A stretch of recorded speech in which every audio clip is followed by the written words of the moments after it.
So this is part 18 of my reading and commentary on the Platonic dialogue Parmenides. So I'd like to revert back into discussing, or rather reading a paragraph and then going through it and interpreting it. Moving my way slowly away from this sentence by sentence interpretation back into reading the full page or 2 pages and then interpreting. This dialogue has been a bit difficult to manage that type of reading and interpretation, but it seems to be coming back around. So Parmenides says, what about the following? Could the one have come to be in a way contrary to its own nature? Or is that impossible? Aristotle says it's impossible. Yet the one was shown to have parts, and of parts, a beginning, an end, and a middle. Yes. Well, in the case of all things, the one itself and each of the others, doesn't a beginning come to be first? And after the beginning, all the others up to the end? To be sure. Furthermore, we shall say that all these others are parts of some one whole, but that itself has come to be one and whole at the same time as the end. Yes, we shall. An end, I take it, comes to be last, and the one naturally comes to be at the same time as it. And so if in fact the one itself must not come to be contrary to nature, it would naturally come to be later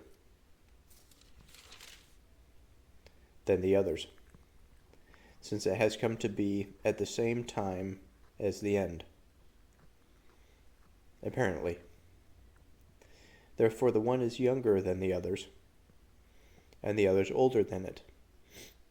That in turn appears to me to be so, says Aristotle. So this is typical Parmenides. We're taking 2 sides of an argument. The paragraph before was essentially the opposite assertion, that the one cannot be younger than the others. It has to be older than the others because of its centrality and fundamentality. So let's begin this process of breaking this down. The first sentence, could the one have come to be in a way contrary to its own nature?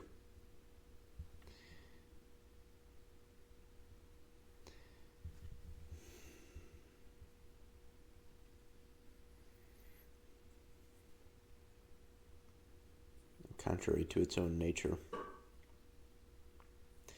I think first one has to ask the question, well, what is one's own nature? When I think about myself, I think about my own nature. I think that the nature, whatever is used to describe the nature of me, must be important. It must be fundamental.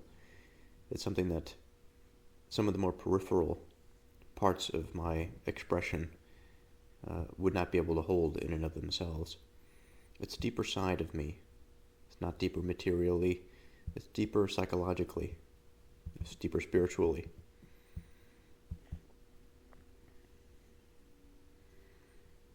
And within man's experience and his capacity to change, I think it creates this sort of dynamic possibility that one's nature in some sense is fixed by certain parameters, but also allowed to be open. Again, much like a city, I think a city is a great example, in the sense that there is a certain quality about the city that makes it fixed. And there are certain undeniable things about its location, the architecture of the buildings, the way it's laid out, the people inside of it, all of this contributes to what it is, its nature. We could say that of cities themselves, they have particular purposes, and that also contributes to the nature of that thing, because it's fundamental.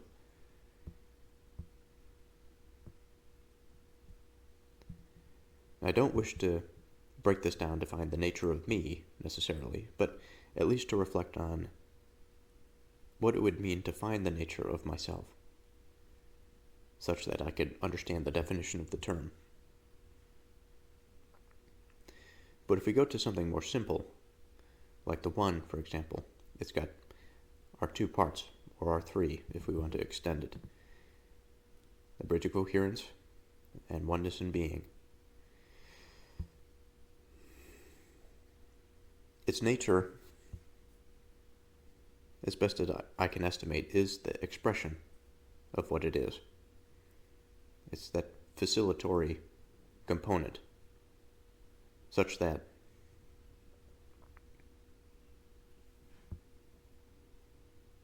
what happens is the facilitation of all things that come to utilize oneness in being.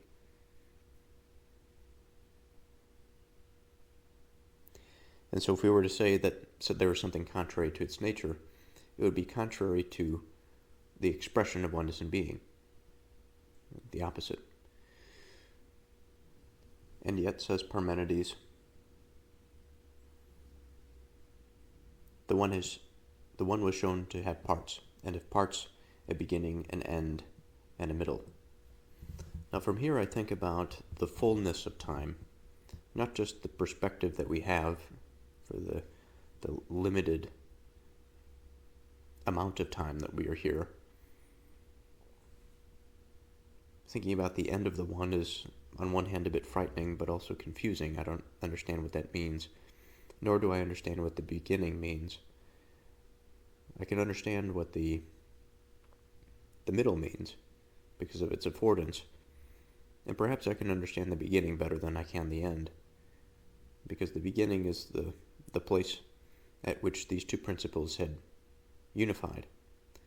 The question is, well, what was the landscape before? Something that's articulate but separating oneness and being. How is that possible? Is it just these two principles that exist, and plus the third, a unifying characteristic? And in the end, do we have the destruction of all things that are and come to be one?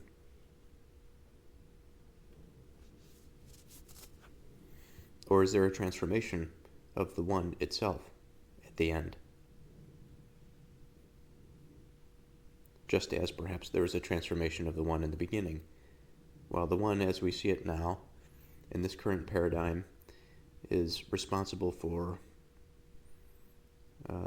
the structure, but in fact perhaps there are all sorts of different ways by which things can be structured, that things can exist.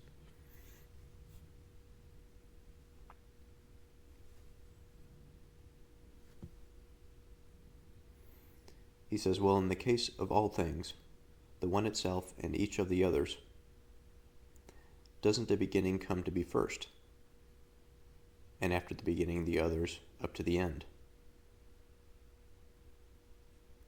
We shall say that all the others are parts of some one whole,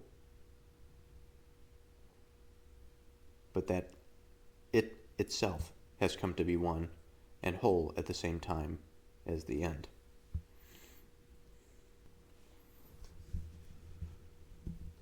So I'm trying to piece together this image. So we have some beginning by which, of course, something comes to be. And then we have this idea of otherness, for which the first development is responsible for, or at least facilitates, the expression of all of this otherness. And there's this indication that, well, whatever this thing that is being expanded into, or is being created, whatever, is now a whole. And I suppose we can we can have a term to define what the whole is based on. We can say that it's oneness in being. And because it shares in all of that, there is this aspect of oneness there, despite the variability that comes to be in otherness, but through the expression of oneness in being.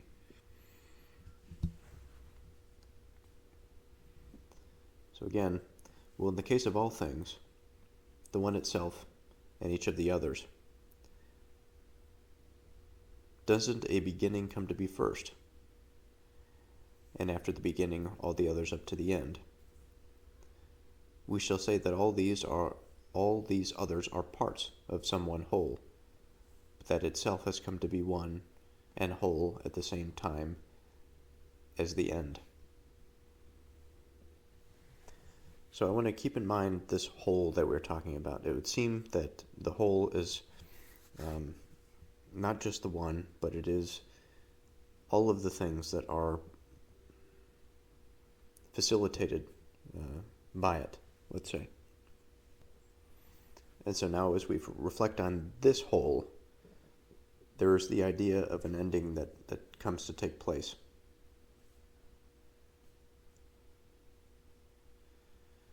But that it itself has come to be one and whole at the same time as the end. Now this I don't quite understand.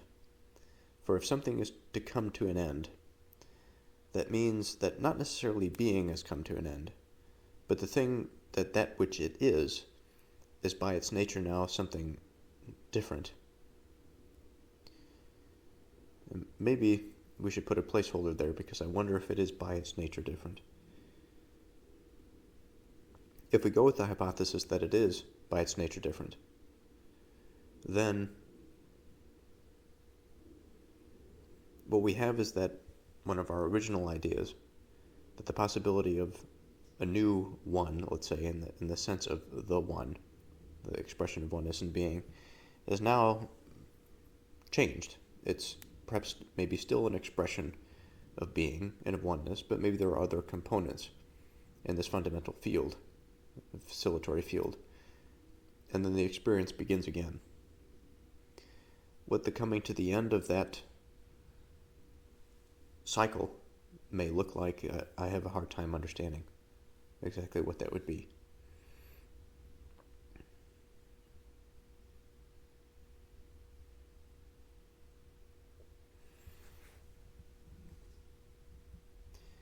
An end, I take it, comes to be last. And the one naturally comes to be at the same time as it is.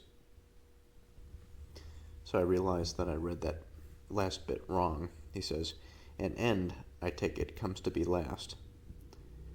And the one naturally comes to be at the same time as it. So this is consistent, I think, with where my mind was headed.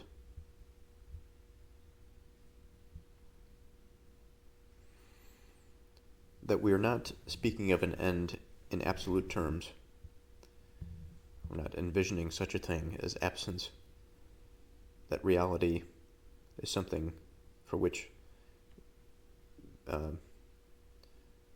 being is a prerequisite for reality, let's say. And so we don't think about reality unless there's being in it. Absence, void, these are all relative terms under a substrate by which being is already something that is foundational.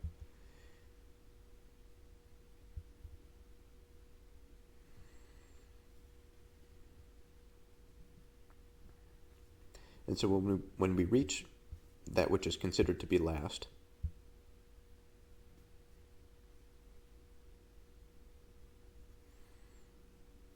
we find a unity in the ending. The one naturally comes to be at the same time as it, as the end.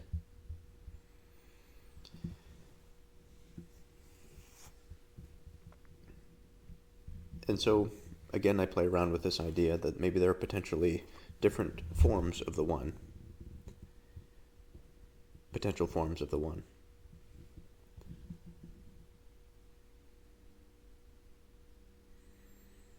And I also consider at the tail end of this, when all of that information reaches its peak, there's something at the peak that's quite interesting. It's the point of transformation. Now, there are plenty of ways in which something can be transformed. It could be gradual or it could be sudden. But all the same, there is a crossover point between this and that it is definitive.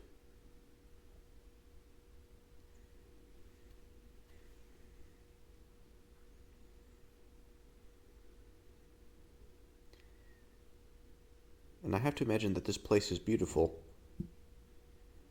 in a sense, for the changing of hands of information, the reorientation, and then the identification of that which is versus that which was.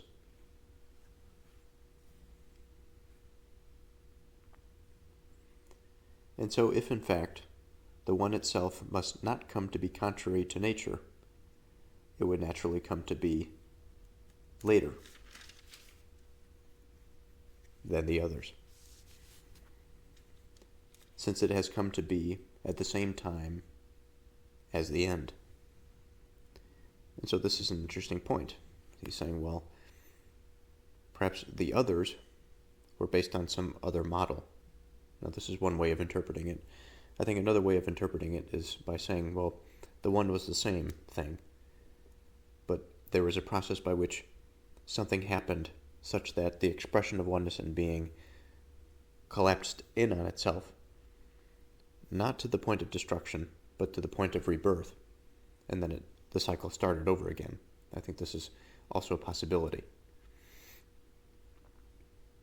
And so we can have this idea that as fundamental as the one is, can still be expressed later than the one that is being expressed before. So again, we have our two hypotheses, the one that I just mentioned, and then the type in which the fundamental substrate can change at the end of a cycle. Therefore, he says the one is younger than the others, and the others are older than it. That, in turn, appears to be so, says Aristotle. So I'd like to read this next paragraph. But again, Parmenides says, must not a beginning or any other part of the one or of anything else, if in fact it is a part and not parts, be one, since it is a part? Necessarily. Accordingly, the one would come to be at the same time as the first part that comes to be,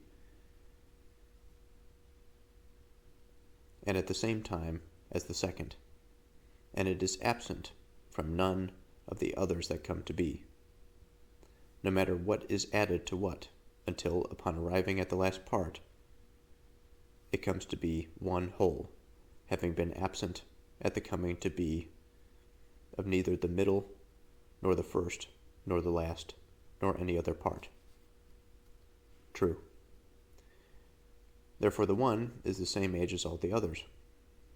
And so, unless the one itself is naturally contrary to nature, it would have come to be neither earlier nor later than the others, but at the same time. And according to this argument, the one would be neither older nor younger than the others, nor the others older or younger than it. But according to our previous argument, it was both older and younger than they, and likewise they were both older and younger than it. Of course, says Aristotle.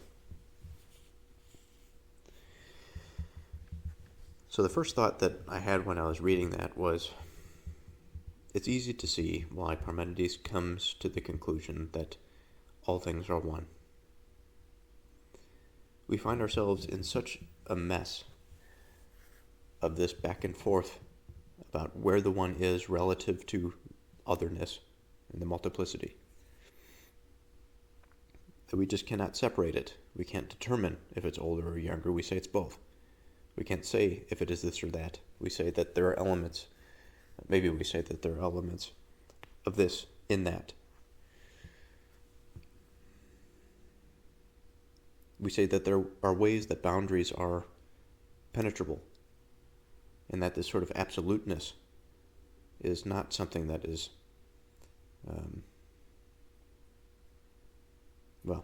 just be careful with my language. I was going to say that this absoluteness is not something that's possible, but there's all sorts of suggestions at absolutes, or at least at infinities. Now here I think we're touching on an ontological grammar, because there's a few different things here that can be a bit disoriented. We have, on the one hand, the beginning, we have the one, and then we have anything else. So we have three different things here that are all one thing.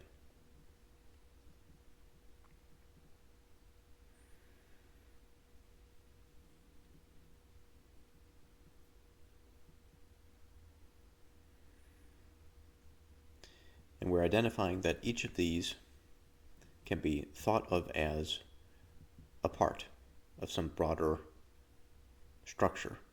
And because they are a part, they participate in oneness. The one would come to be at the same time as the first part comes to be.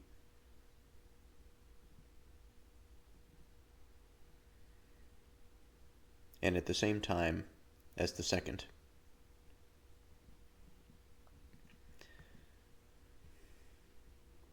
For the one is, again, necessary. It is that field by which everything is built on, or the substrate that the seed is planted and produces the tree and the fruit. And it is absent from none of the others that come to be, no matter what is added to what, until upon arriving at the last part, it comes to be one whole. So although this thought has been floated before, it remains the case that we are considering that the one must be present as a precondition to the oneness and being of anything, of the parts. And he says, no matter what is added to what. Again, because this underlying substrate of oneness and being is the beginning place. It is the substrate. Until upon arriving at last, it comes to be one whole, having been absent at the coming to be of neither the middle, nor the first, nor the last, nor any other part.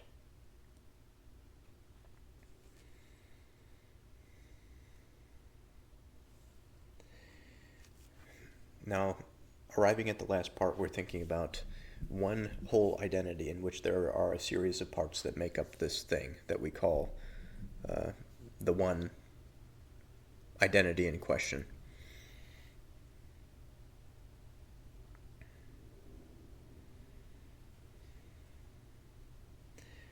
Now, when he says it comes to be one whole, we have to keep in mind that the parts are also wholes. So the one has its influence, or is a necessary prerequisite to the parts, just as much as it's a prerequisite for the layered identity. That is, not just the identity of the part, but the identity of the whole. It is necessary for that to be integrated. And here I wonder about the image of this, the sort of ontological image.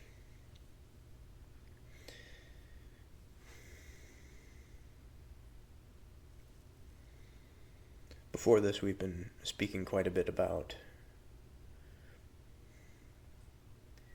determinate features and the very basic identity landscape. And at this point, there was not much about the parts within a whole identity, one identity. But as we found ourselves in this more graduated, extended space, for which now we have time, we've thought a bit about motion, and motion gives us direction, time gives us change, and also it gives us sort of a marriage between motion and time, in the sense that as things change, things are also in motion.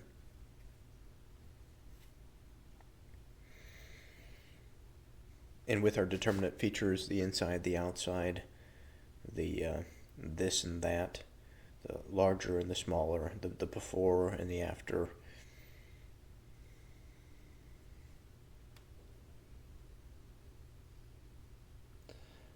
I think we could say even the defined and the undefined. But then what would classify the defined? It would be something definite, of course.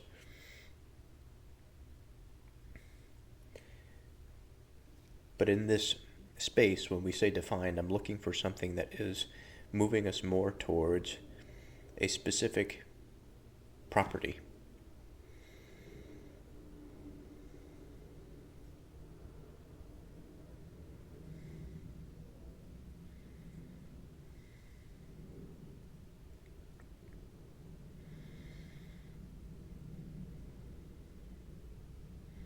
Now, a property could be a preference to a particular direction.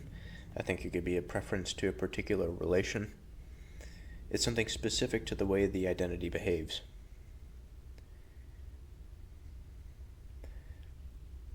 So now we have specified behavior within our landscape, moving into this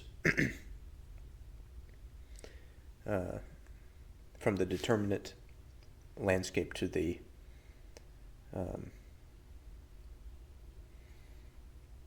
characteristic landscape, the descriptive landscape.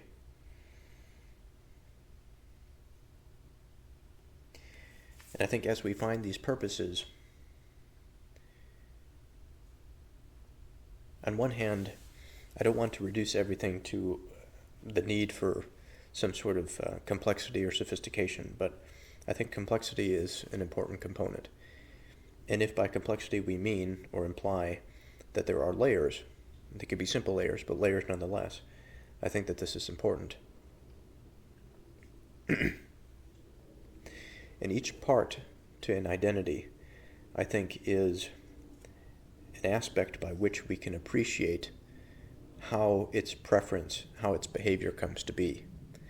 It's not only just the way in which the identity moves, but also the ways in which the parts interact with each other and form the whole itself.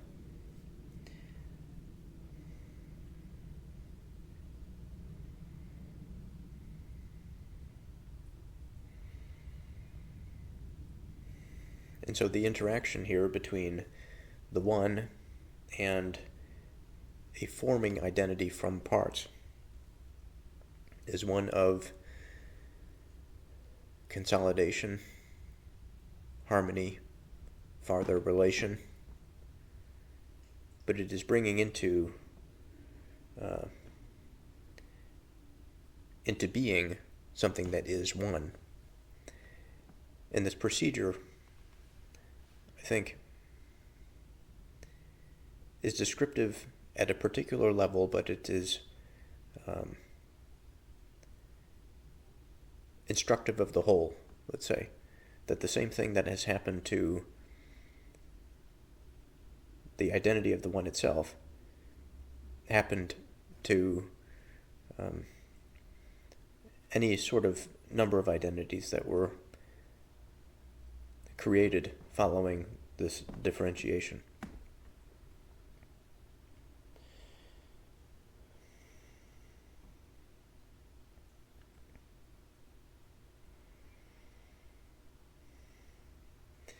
And so I suppose what I'm saying is within it inferred that, at least at the moment, it's easiest to see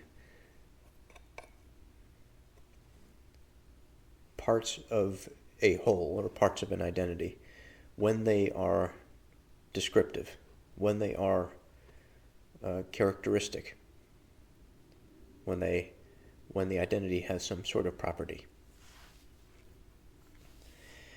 Now, given that I loosely described the way of something, the behavior of something,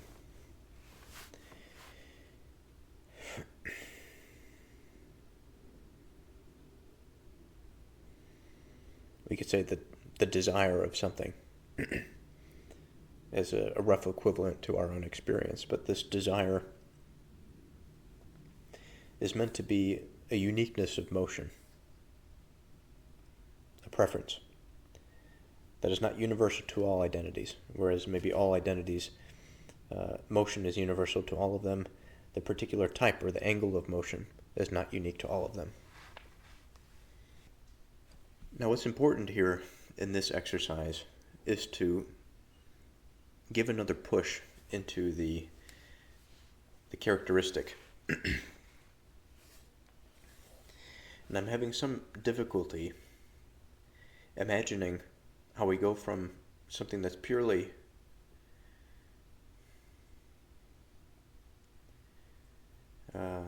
determinate, at least what we've been calling determinate,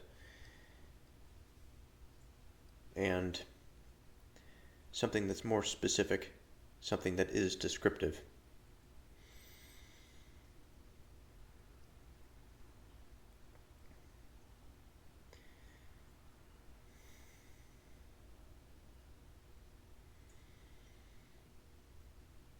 For all of the things, even on more of a surface level, when we think about the material world, I think about all of the things that are in front of me.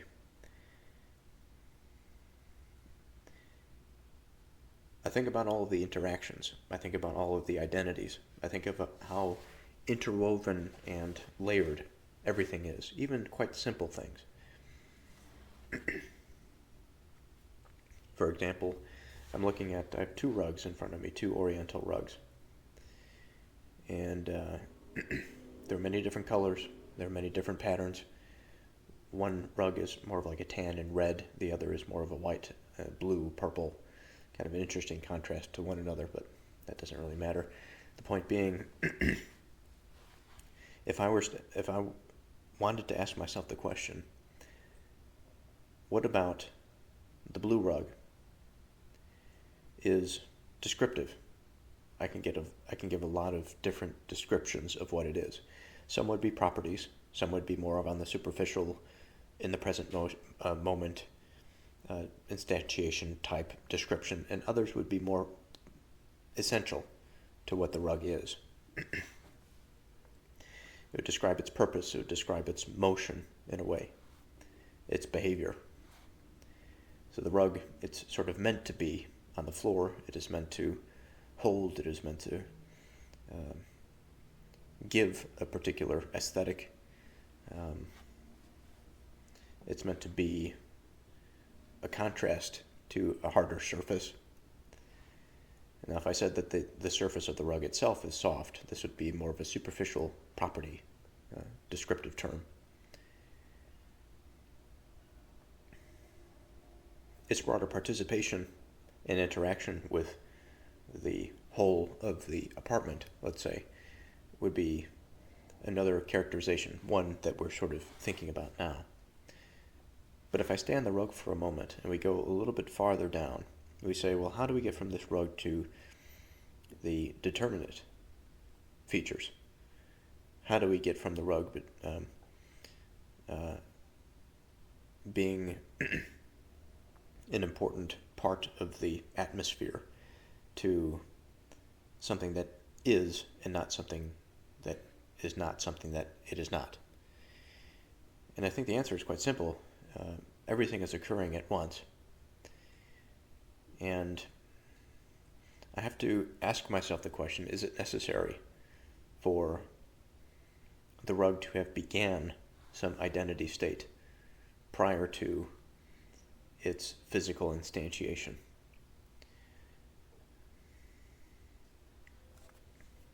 And I think the answer to that is no. However, the determinate landscape is a prerequisite to having a rug, let's say. So there's a way in which we could say that the answer to that is yes.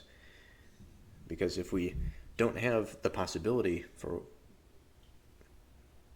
this rug to be different from the blue rug to be different from the red rug, then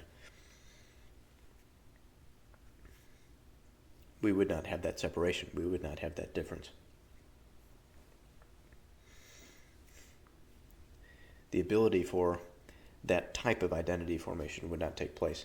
Now, it would make more sense, well, maybe it makes perfect sense, but it would increasingly make sense when we get closer to terms that are related to the rug. So for example, like shape, rectangle versus square versus circular versus oval. Is a rectangular rug.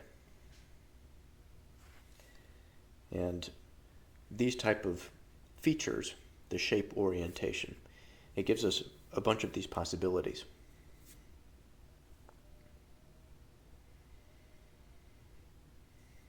I think ultimately it's not until we have I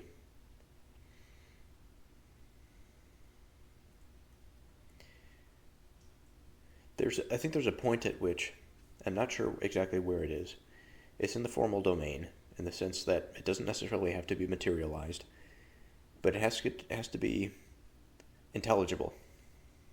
Not in terms of possibility, but in terms of the components being there to produce this thing that is. And eventually it becomes instantiated. It becomes what it is.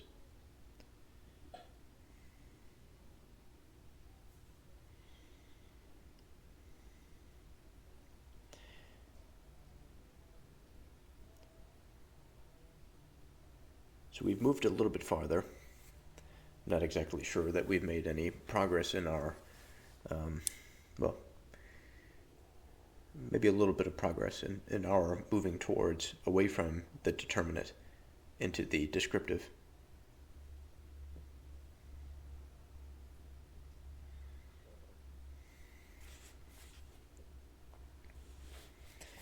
Moving back to what Parmenides had to say, he said, "And it is absent from none of the others that come to be, no matter what is added to what, until upon arriving at the last part, it comes to be one whole, having been absent at the coming to be of neither the middle, nor the first, nor the last, nor any other part."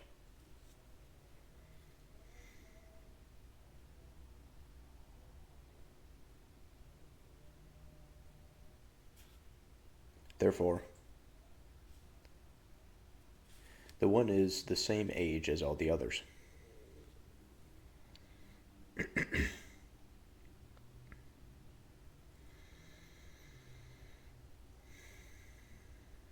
So a moment ago I mentioned that perhaps it's not necessary to separate out our determinate from the characteristic and present instantiation. For at least what we find is that in present instantiation, we have all of the underlying components that of the one, the determinate, and so forth and so on, the characteristics. However, as mentioned, we can't have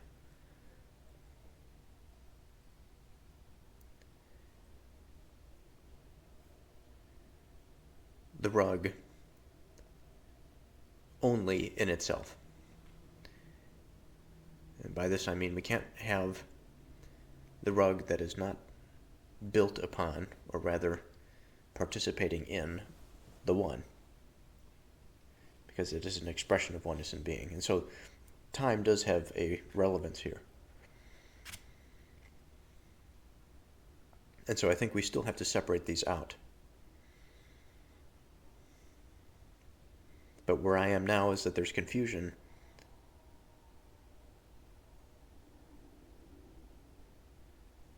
in terms of at what point do we begin to see description, distinction? At what point is it a, a formal representation of the rug itself? What gives birth to it? Can the human mind give birth to these forms? I think the answer is yes. How is it held? How is it remembered? What type of network is required for this to be stable?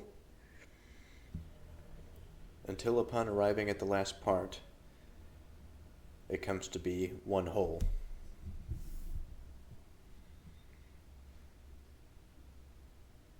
Having been absent at the coming to be of neither the middle, nor the first, nor the last, or any part. Therefore the one is the same edge as all the others. And so unless the one itself is naturally contrary to nature, it would have to come to be neither earlier nor later than the others, but at the same time.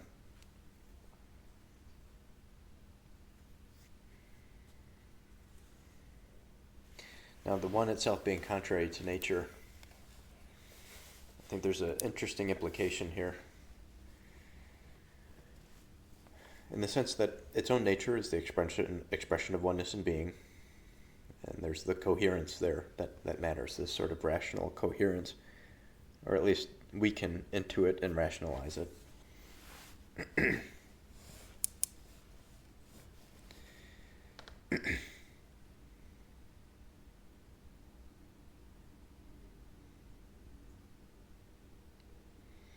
It would have to come to be neither earlier nor later than the others, but at the same time. And according to this argument, the one would be neither older nor younger than the others, nor the others older or younger than it. But according to our previous argument, it was both older and younger than they, and likewise they were both older and younger than it. So again, I think it's easy to get lost in the tiers, within the layers. For if we identify a particular arc of an identity at the outset, we have this sort of this birth of the coherence, and we have the birth of the one, just as we have the birth of the thing itself, at all levels, and I think including the one itself.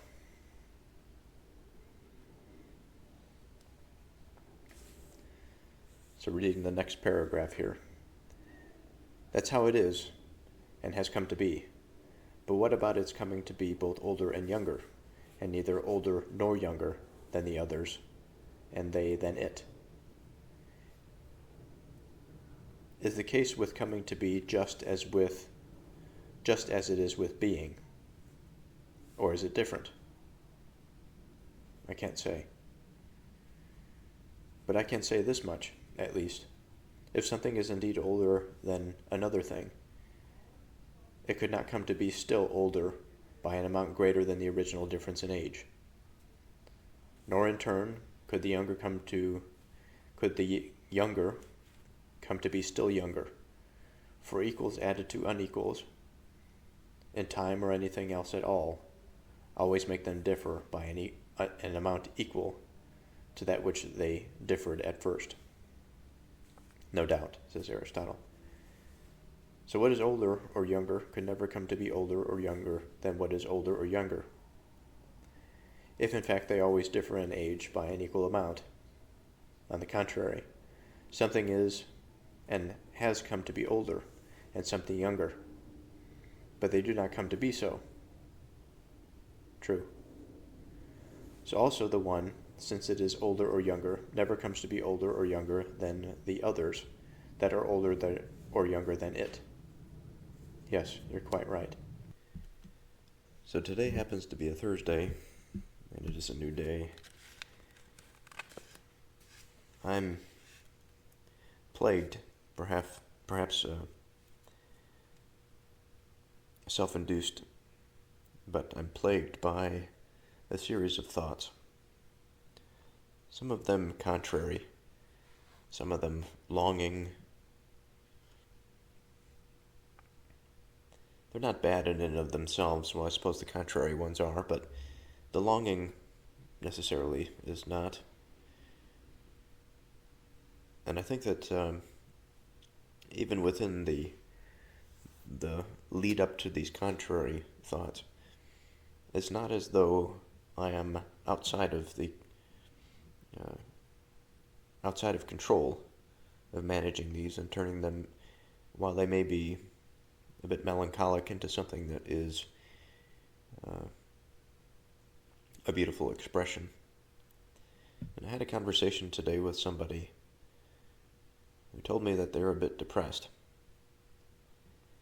And while I myself would not say that I'm depressed, I certainly understand what it's like to find oneself within that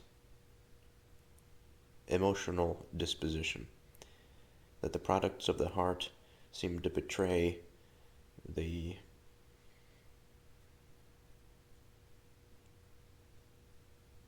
aspects of life, or life in general, that ought to be enjoyed.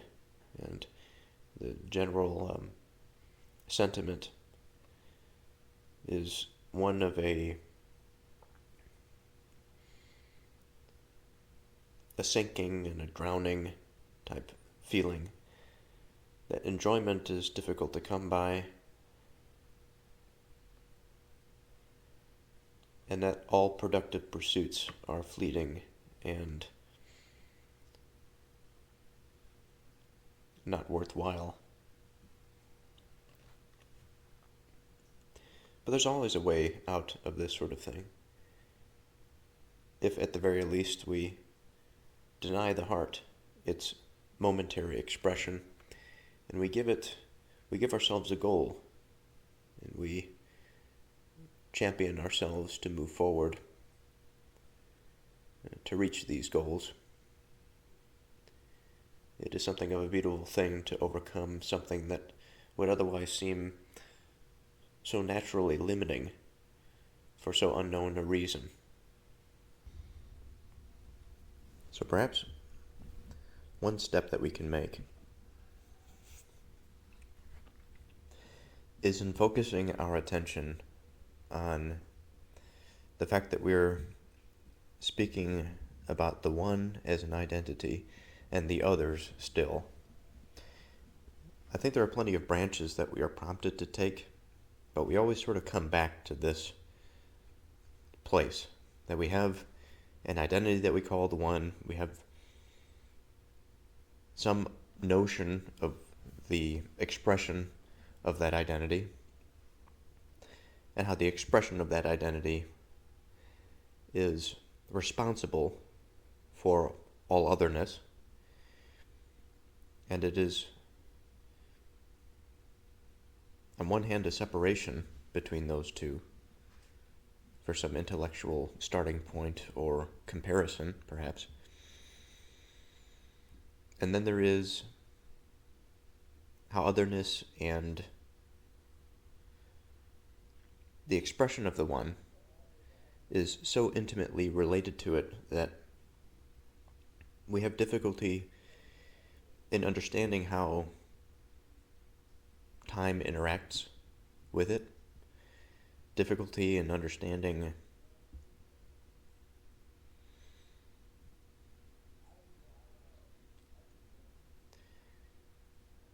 perhaps broader implications. I think there's an aspect by which I've been trying to avoid for a long time: complexity. And it's not just the complexity of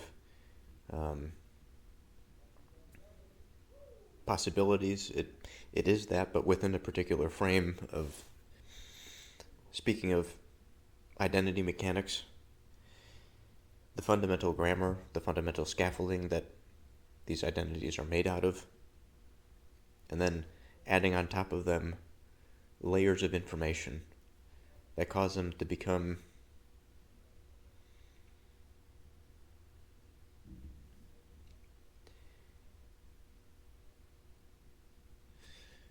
more unique, perhaps. Maybe on one level we could say unique, but it's not restricted to the unique.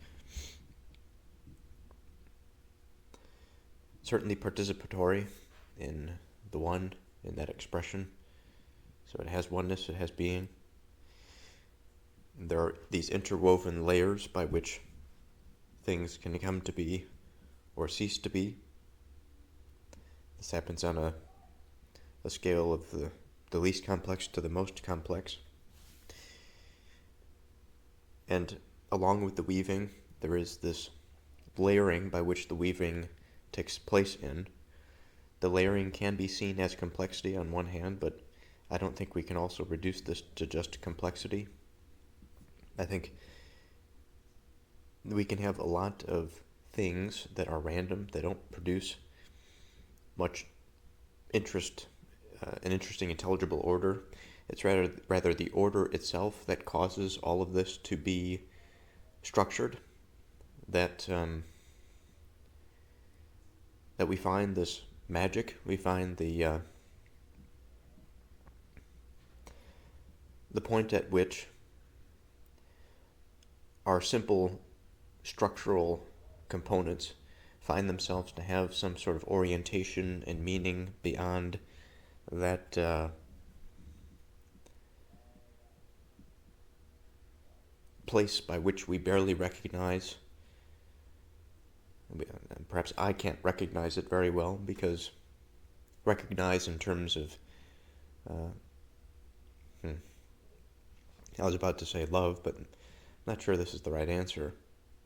I recognize it intellectually on one level, but I fail to recognize it on another, as it is so fundamental, but also so foreign and absent this conscious, directed experience, that it seems to be left without. And perhaps that's a consequence of my own failure to reflect on that type of ordering that's there. I've made a few attempts, and I know that there has been actually a lot of fruit there now that I think about it. And it could be the case that further exercise here is necessary. But on one hand, if we continue with exercising in this domain,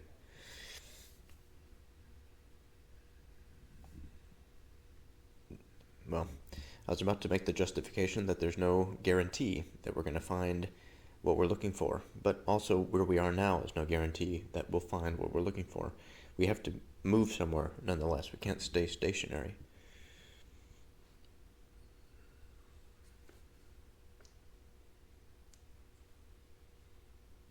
But what about its coming to be both older and younger, and neither older nor younger than the others, and they than it? Now there is a potential confusion that arises in my mind when I think about what the One is, and its special relationship with time, and what I am, and what my special relationship with time is. When I say special, I mean sort of a unique, maybe not even unique in the sense of purposeful, but well, maybe I do mean purposeful, but there's a way in which uniqueness and specialness just do not have a place. Another term is needed. We can reduce it and say a type of relationship to be safe, but that's a bit too bland. That's not descriptive enough. Since we've been speaking a lot about angular expression, and I've been using this term to refer to the general orientation of that which is in a particular instance. In this instance, what I would define as an instance is not a moment necessarily, it's not restricted to time.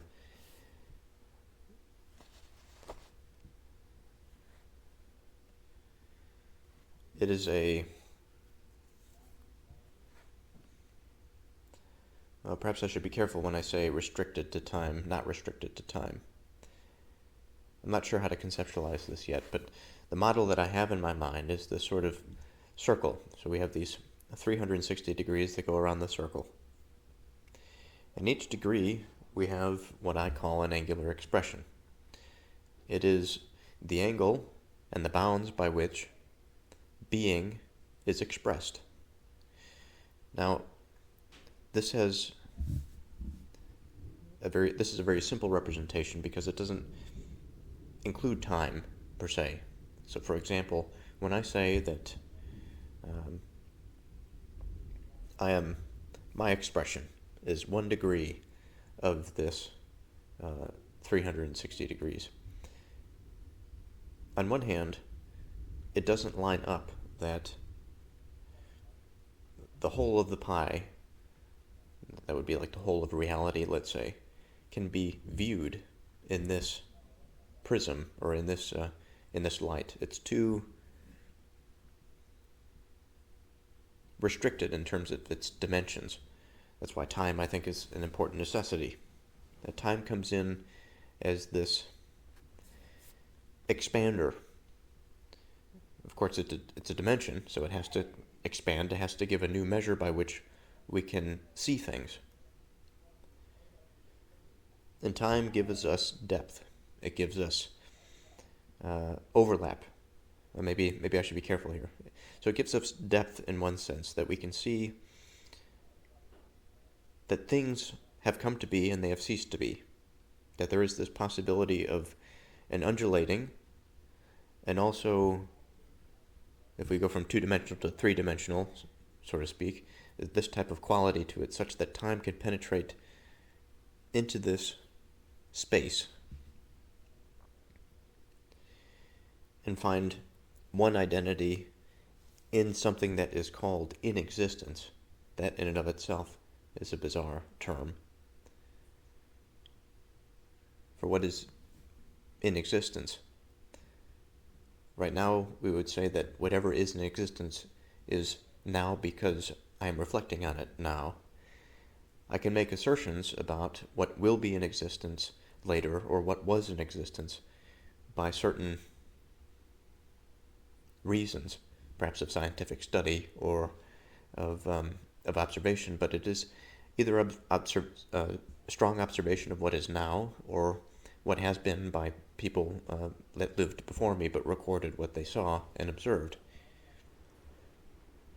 Now, this view is limited, of course, but it's a view that is in relationship with time. And my being does not span, or maybe I should be careful about what I say here, but my being as it is now does not expand out into eternity. And I mean this to say that we know for certain that there are things fundamental to how we are now that just will not be. And there are various levels by which we can examine this, the lowest hanging fruit of which is the body. Something obvious to decay, but something fundamental to what I am now.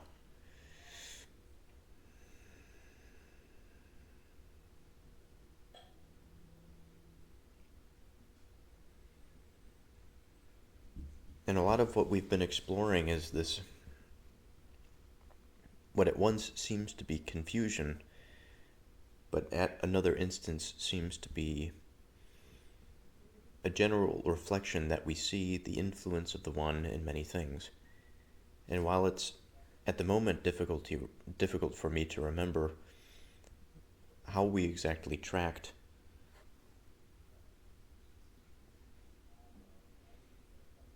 the one being older and younger, there are memories here that are floating in. They seem to be quite technical details that I place in my mind. They're in the memory bank. I can see them, but they haven't yet come to a coherent place. And I think this is the challenge of this dialogue in particular, because many things come into view, but also the desire for a greater harmony and a greater understanding of the things that seem to get larger and larger in terms of the image and understanding that image. it's difficult to tie all of these pieces together, or, in fact, to determine if each piece is absolutely useful.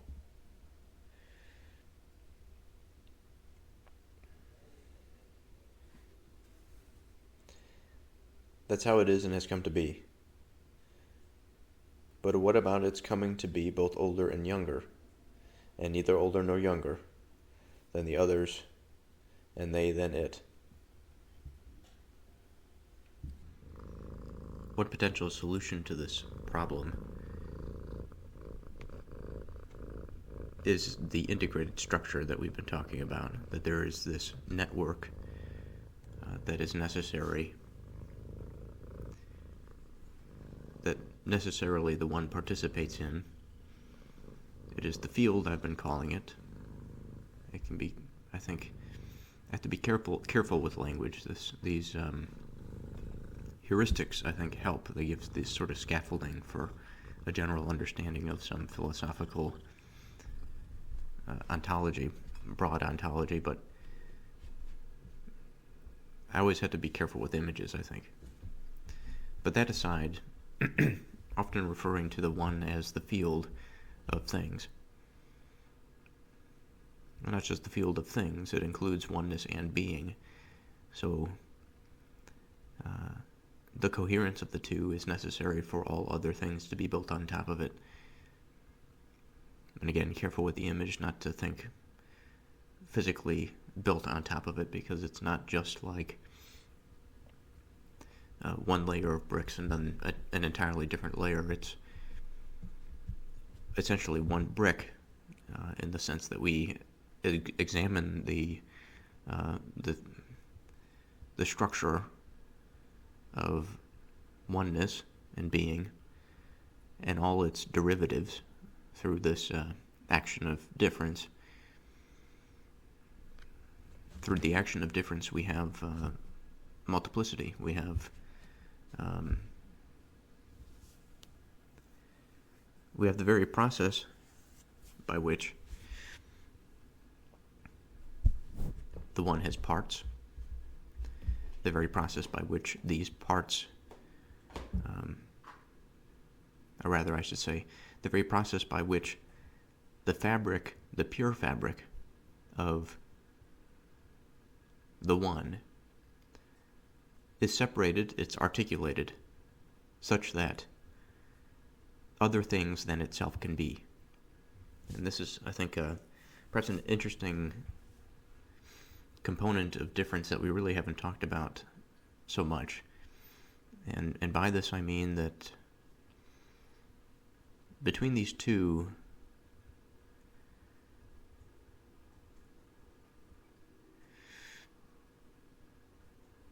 between the two principles, let's say, or the two parts of the one, oneness and being, we even find it there. And I've often conceptualized fundamental principles as almost like the linear side of time. It's this forward-facing. What is built later must come after the most fundamental. But there seems to be this sort of cohabitance of the experience of difference and even the most fundamental of identities. And the questions are always, well, where's the ground? Is it pure intelligibility? Is it pure being? Is it pure oneness? What is it? Can it sort of be this sort of tripartite thing? It's coherence and then expression, and then its parts, oneness and being, forming its identity, the one.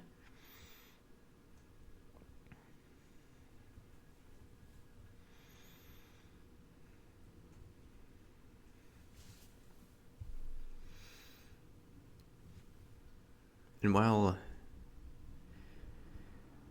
we've experimented with other things, I think a quite useful exercise, the first half of this reflection has been on the potential of the one being a pure identity, not being differentiated, not being articulated, and because it doesn't participate in those things, then it's not intelligible. And it was a useful exercise, but certainly it makes more sense, especially when we're thinking about something that's not intelligible to something that's intelligible. How does that transformation take place? It's almost like, in a particular way, saying that something comes from nothing. Except here we're saying that the something that is there is this most pure, undifferentiated thing that will ever be. And in fact, don't worry about ever being, because time here doesn't make any sense. Time is a dimensional quality. It's something that's measurable. It's something that participates within an articulated space. And so it's a sheer cliff off of the purity of the one in that sense. But when we have difference at the outset, as this sort of co-partner, not necessarily as a part, but as another field of potential by which reality has found a sliver by which it can activate itself. It can give itself momentum. And there's so many questions here about when we get out of the baby basics, baby structural basics, about where it moves, why its tendency is to move in a particular direction, why there are things like love, care, self-reflection, consciousness. What does it mean? What can we see given these faculties? And some of this we've broached, I think. But it always has to be reminded that we are on a very long journey with this. And there are plenty of ideas that are going to come into experience as must be necessary for anyone that's wishing to mature past where they are and to be better. Okay, so what's left to be said about the one as it relates to sort of being omnipresent? It's everywhere, in all things. So we've been focusing on this idea of coming to be, and coming to be relative to time. And this means we have from our pure x-axis, we have our positive and our negative. We have our future, our past, and then time present.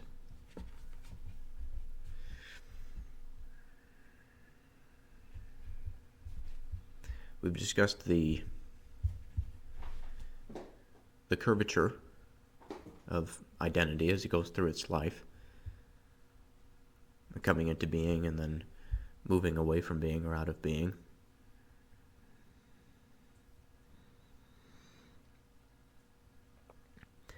We've talked about time in terms of opening it up volumetrically. And we ran into motion when trying to define what time is, and we had to separate out motion from time. And so while time seems to be moving, it participates with motion such that it gives it this quality. And we came to some idea that time is something that facilitates change. It allows change to take place. And within the allowance, then we have the possibility of identities that can change over time. That the boundaries of these things are not purities, like we discussed with the former way, the former scaffolding of building the one. It is rather that we have the one, we have the expression of oneness in being, so that's a potential layer. Another potential layer is our difference. Then we have this vast articulation at our doorstep. Then we have motion which gives movement, in a sense. In this intellectual space, movement is a heuristic, but we have, I'll say communication is another good word, but it's a type of communication. It's not just the capacity to communicate. It is forced communication in a way, such that, much like I'm forced to communicate with reality to stay alive, to maintain my identity, those other identities must do the same. And it could be something that's animate or inanimate, it doesn't matter. It's all the same. And so when we have this articulation, things happen. We can describe many different potential courses by which this would play itself out. But in the end, the identities will change in some way, shape, or form. The identity that's at the bottom that doesn't change, or one of them, is the one. The other sort of, we mentioned, these fundamental things. We have emotion, we have difference, we have time. All of these we would say are identities.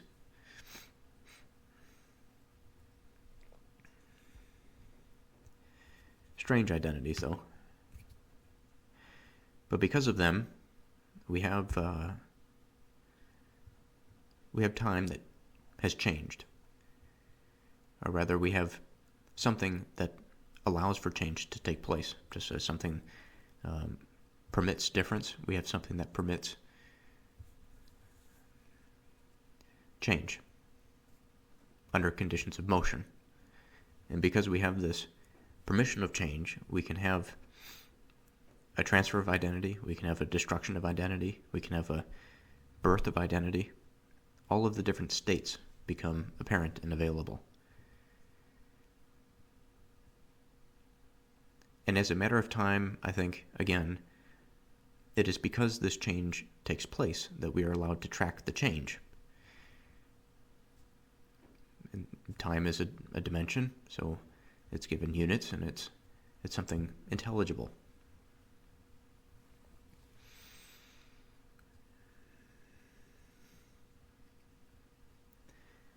But I think we have to keep in mind that when these identities are communicating, when some are transformed, some are maintaining, some are adding, some are losing,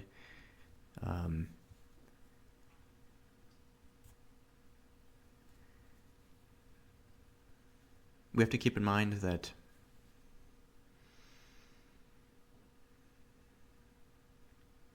as much as I distaste it, we have this linearity that is associated with the change of identity.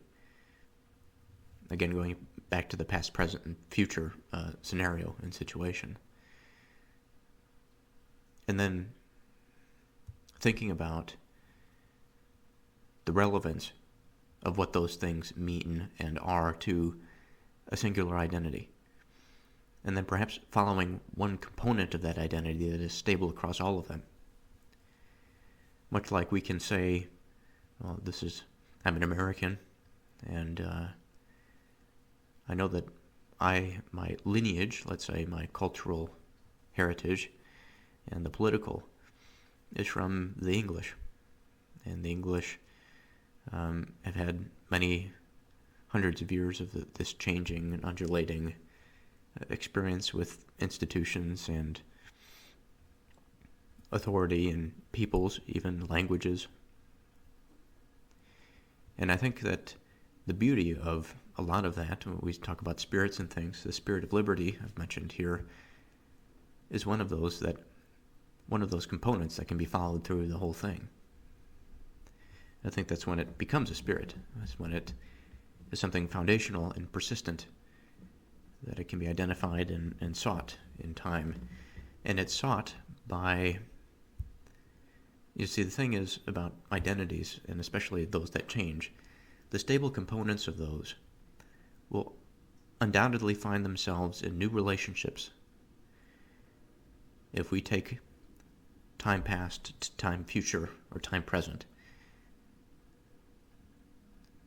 it'll take this position of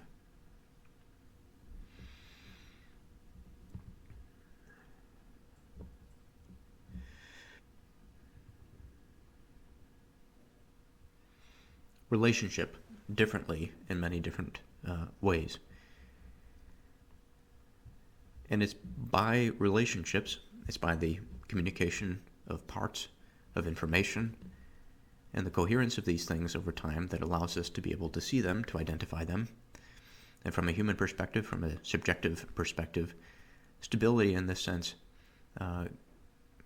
can be measured. It can be, and it surely can be seen. It's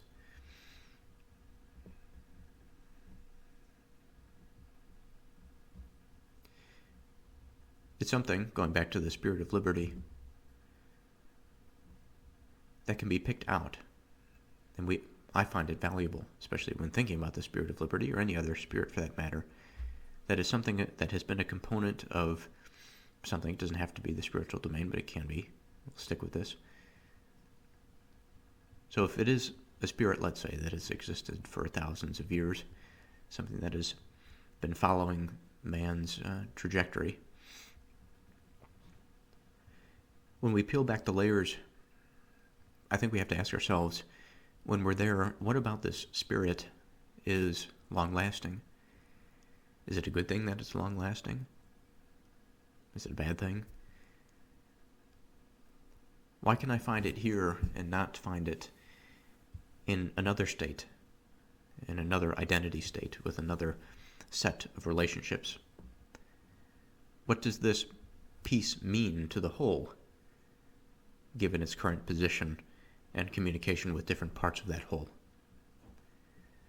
Liberation, liberty, the spirit of freedom, and all of this can exist in so many different contexts, structural contexts, civil and ecclesiastical, that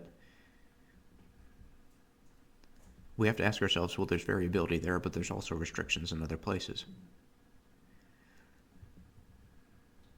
And it very quickly becomes a complex matter, an interesting one, but a complicated matter.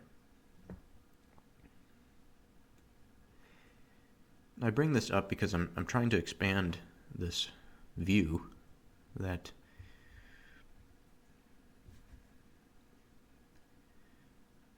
what we have is a dynamic system, a dynamic and complex reality.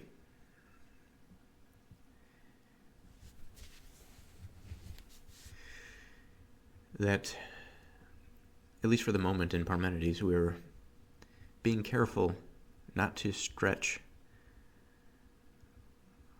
or we're trying to understand, I think, the one's relationship to time and to otherness.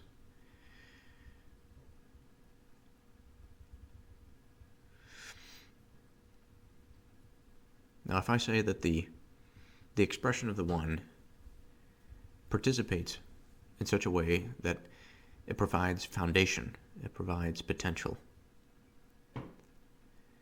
I could think of other things and perhaps not describe them in the same way. Or maybe I can.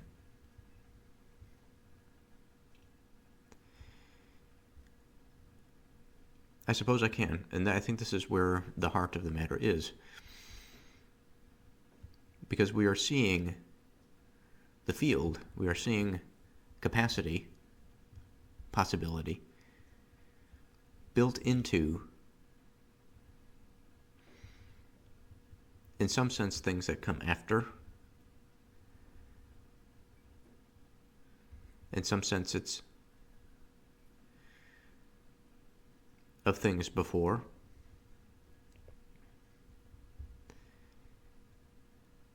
But I can't say that it is of things before the formation of the one, unless we say that at the beginning there just was conditions, that there was these necessary identities.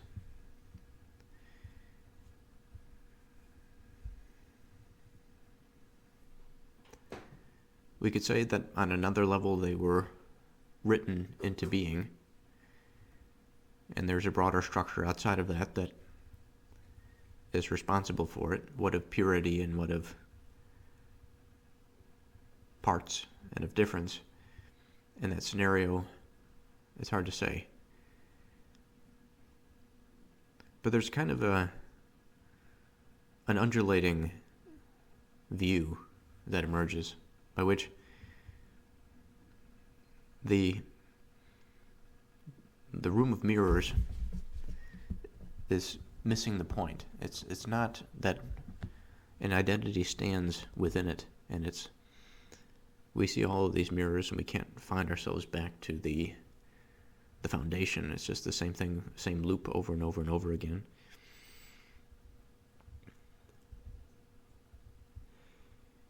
The thing about coherence and structure is that it can be so wide-reaching, but also seemingly so sparse. But again, this is coming from a particular point of view. This is from a human perspective. And what a strange thing our experience is. I often have these side thoughts, and I try to keep them coherent so I don't have too many thoughts where I'm being unproductive, but unfortunately and inevitably I fail at it. But I had a thought just now that see how I can put this.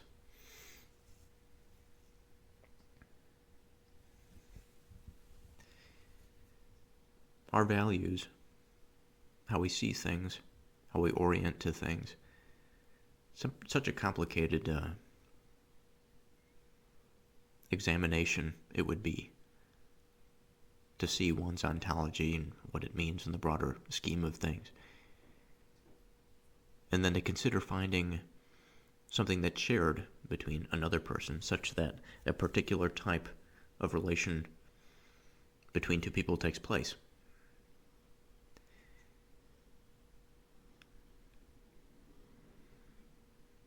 And I suppose the reflection is what a beauty it is that we have this opportunity to achieve and to love and to do all of this sort of thing, but also to fail and to find the melancholy, to work through it,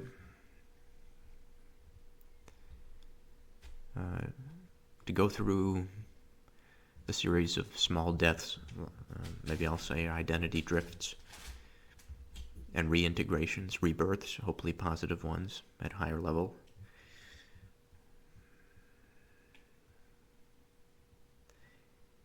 And here, this new expression of the one is, it's new. It's something that wasn't before. And in some sense, it's older than the one that I had known before.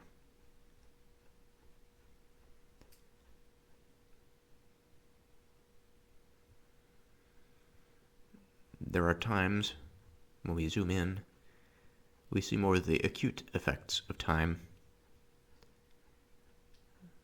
where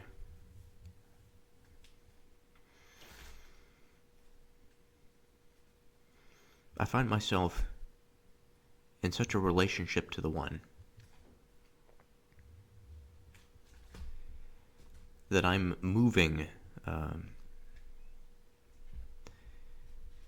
as though I have something over my head that's or in front of my eyes, some semi-opaque surface by which reality dims a little bit. It becomes hazy and the mind becomes anxious. Perhaps it tries to run to shield the unknown. Perhaps it takes it upon itself to painfully go through the process of refocusing. But all throughout my life, these experiences have been happening. And they happen to other people as well. Reflection or no reflection.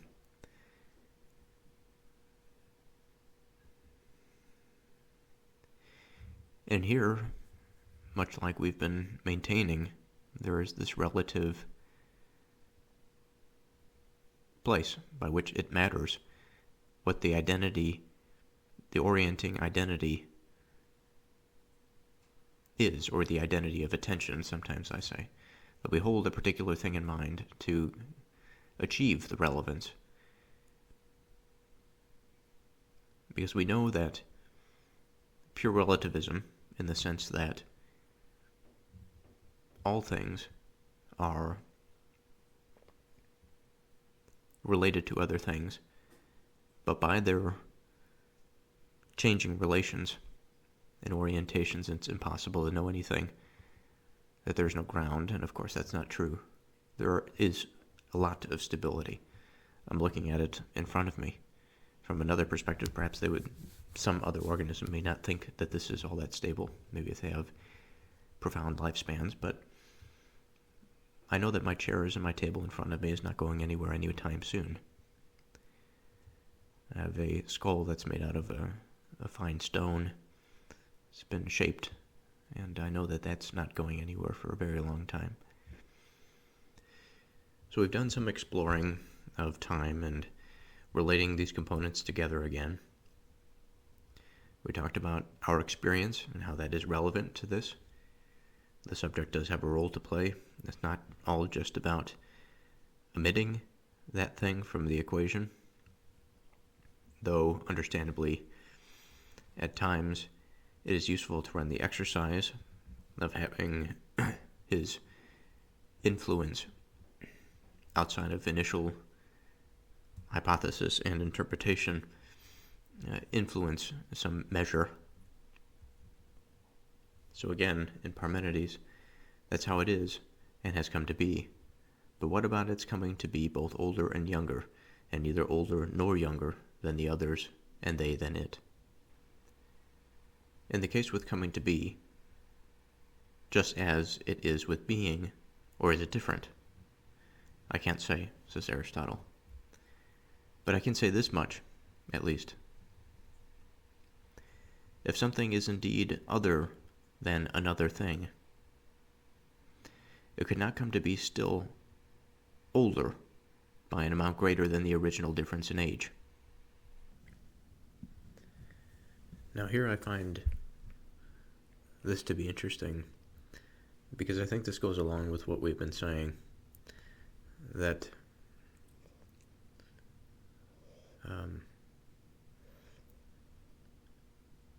there's a certain relevance to our point of attention.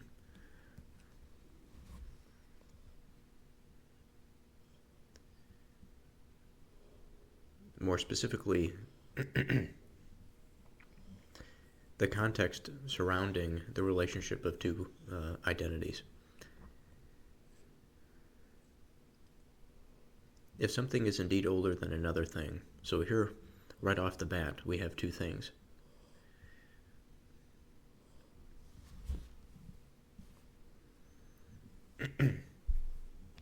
And I think there's a broader implication of time that we can trace back if we're patient enough.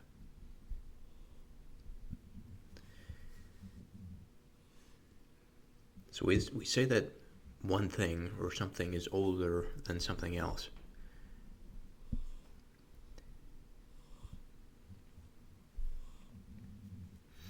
By its relationship to that thing.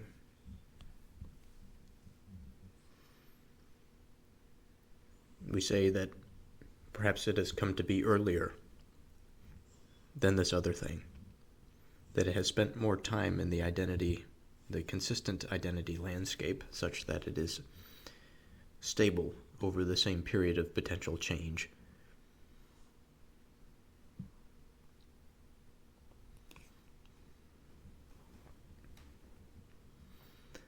This thing that is older could not come to be still older than by an amount greater than the original difference in age.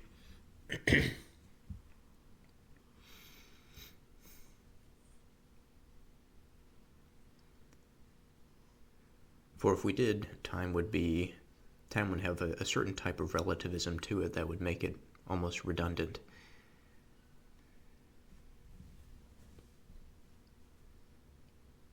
At least in our context, I can imagine I've had this experience when I was a kid, thinking about the difference in age of between myself or my friend or a parent or whatever the situation was.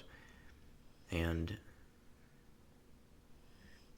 the thought came to mind as I got older, what if it was the case that by my aging, I would eventually catch up to the age of the person that I'm thinking about?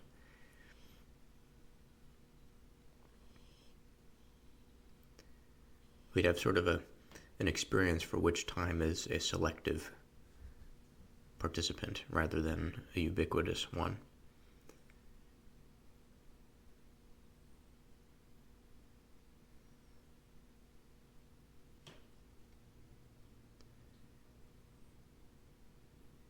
But given that time affects all sort of at the same rate, not necessarily meaning to say that change happens at the same rate, but rather the measure by which things unfold is constant. It's shared throughout all of these, much like the participation of being and oneness is common throughout all. Time, likewise, is common throughout all. It has this sort of, at least when in my mind, I've been using the word field to articulate a type of expression that is wide-reaching and a prerequisite to many things. It's a foundational thing, just like motion, the expression of the one.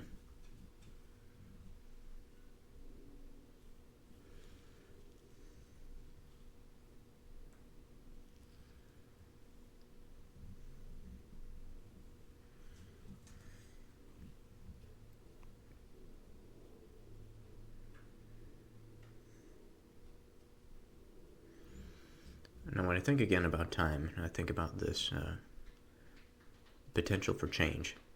That time has this capacity. It's a broad field by which this capacity is exerted, upon which everything else is just sort of participating. It's one of the rules in the rule books.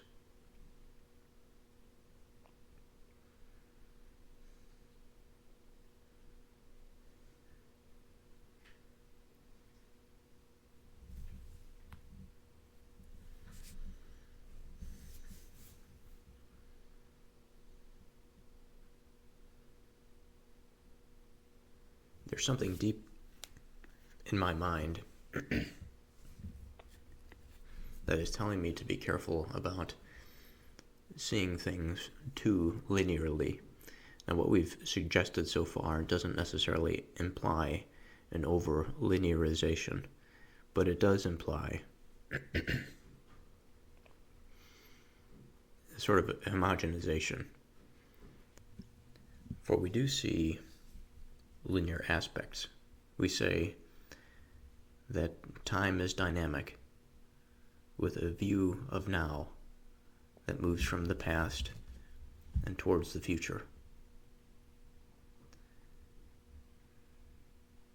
And though we've touched on this before, I think it's important to highlight the intimacy of the relationship between motion and time.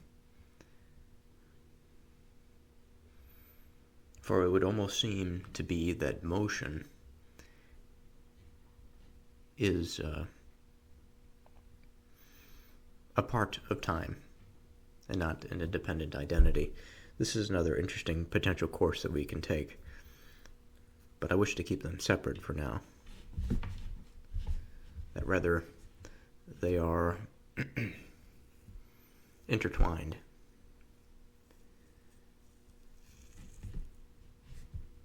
But even if they were parts, they would still be independent identities. But they would be unified by something that is greater. They would be unified by the one, perhaps. If this was the case, the question would be then, what is the identity of motion and time? But we don't really have a word for that yet. So I'll go back to just thinking about the relationship between these two. That motion is fundamental to time, and time seems to be fundamental to motion. For time is something that is not restricted to the now. It's not restricted to one sliver, let's say. There is an important aspect of dynamism. The dynamism itself may not necessarily be motion in the explicit sense, but it implies an active process nonetheless. Motion is a part of it. Now we can also say that time suggests a static block, or all past events, present and future, are equally real and coexist.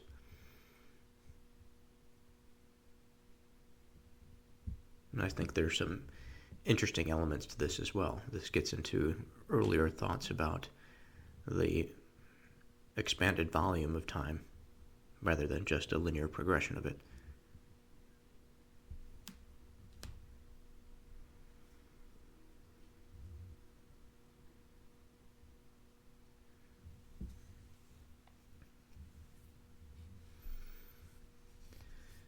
Nor, Parmenides says, in turn, could the younger come still to be younger. For equals added to unequals, in time or anything else at all, always make them differ by an equal amount to that by which they differed at first. No doubt. So what is older or younger can never come to be older or younger than what is older or younger, if in fact they always differ in age by an equal amount. On the contrary, something is and has come to be older and something younger, but they do not come to be so. True, says Aristotle.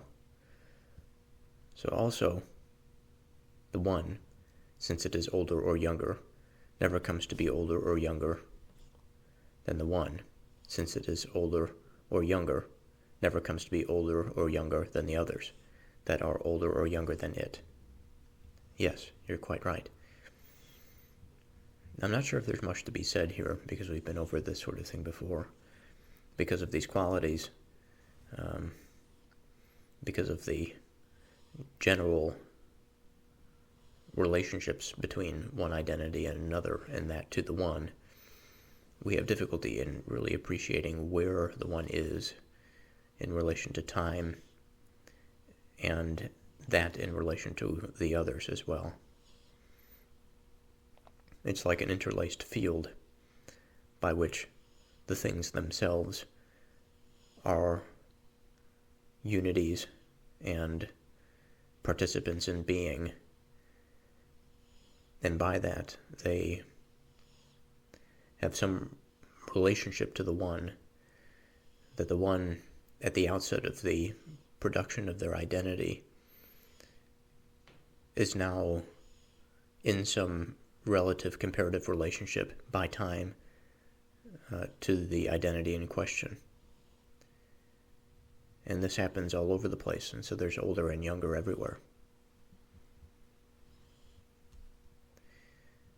But Parmenides continues and he says, but consider whether it comes to be older and younger in this way. In what way, says Aristotle? In the way that the one was shown to be older than the others, and they then older than it. What of that? When the one is older than the others, it surely has come to be for more time than they. Yes. Go back and consider If we add an equal time to more and less time, will the more differ from the less by an equal or a smaller fraction? A smaller. So the one's difference in age in relation to the others will not be in the future just what it was at first. On the contrary, by getting an increment of time equal to the others, it will differ from them in age always less than it did before. Isn't that so? Yes. Wouldn't that which differs from anything in age less than before come to be younger than before in relation to those things it was previously older than? Younger, says Aristotle. And if the one comes to be younger, don't those others, in turn, come to be older than before in relation to it? Certainly. So what is younger comes to be older in relation to what has come to be earlier and is older, but is never older. On the contrary, it always comes to be older than that thing. For the older advances toward the younger, while the younger advances toward the older. And in the same way, the older in its turn comes to be younger than the younger. For both, by going toward their opposites, come to be each other's opposite. The younger coming to be older than the older, and the older than the younger. But they could not come to be so. For if they came to be, they would no longer come to be, but would be so. But as it is, they come to be older and younger than each other. The one comes to be younger than the others because it was shown to be older, and to have come to be earlier, whereas the others come to be older than the one because they have come to be later. So this is a good exercise to go through. So starting with the sentence, when the one is older than the others, it has surely come to be for more time than they. So a self-explanatory statement, but it, at least in my mind, opens up another question by which we examine the one in relationship to these other things. And I ask myself the question, under what context would the one become before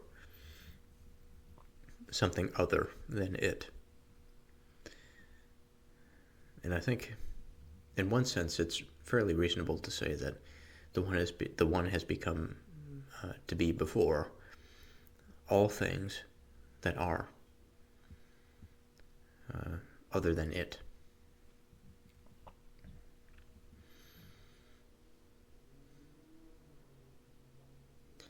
And I say that because of the necessity of the one, of those principles that underlie the expression of that uniqueness of a particular identity.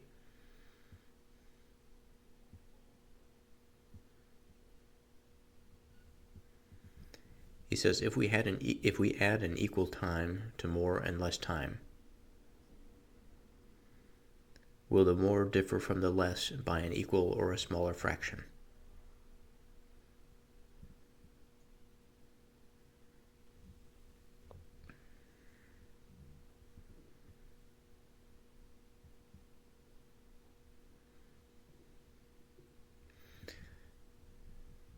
So, of course, the smaller is something that would be affected more, because the change is greater to something that is smaller.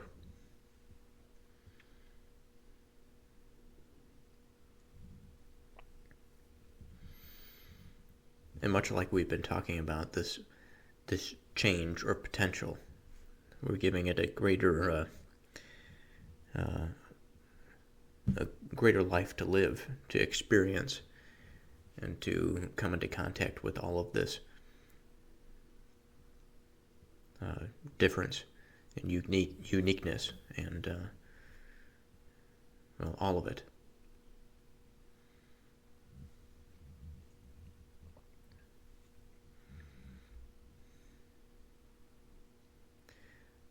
So the one's difference in age in relation to the others will not be, in the future, just what it is at first.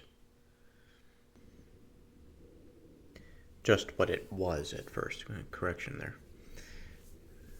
So I believe this is pointing to something that we've already hypothesized.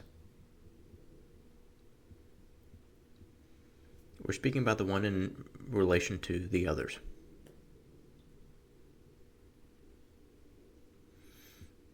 We're speaking about the one in the future. And there is this idea that its future self is not going to be the same as the self as it first was instantiated, let's say. If we could say that there is a first for this sort of thing. But in reality, when we're speaking about identities and using these terms, using time as a measure by which we understand their relations, I suppose it would make sense that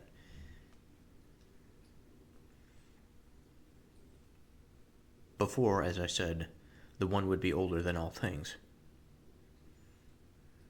There would be some issues philosophically going down into the parts of the one, of course, but in a broader sense, thinking about the others as it relates to the one. But as we also discussed, there has to be this point of relevance, of orientation, by which we can't just automatically say that the one is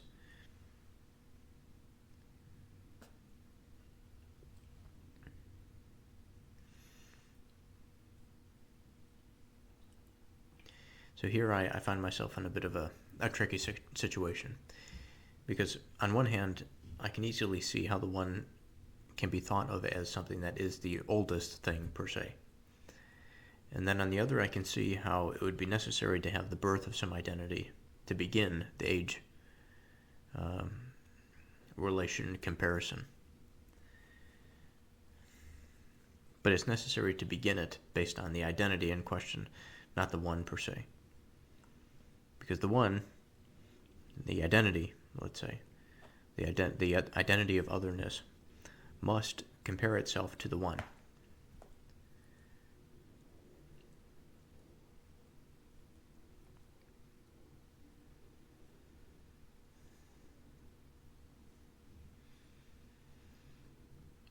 If we add an equal time to more and less time, will the more differ from the less by an equal or a smaller fraction?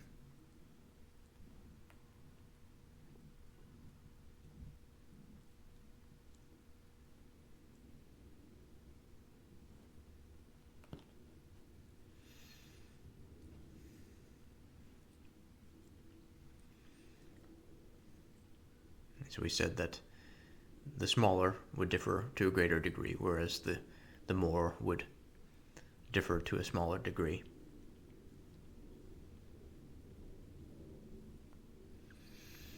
Now from this, the one's different in age in relation to the others will not be in the future just what it was at first.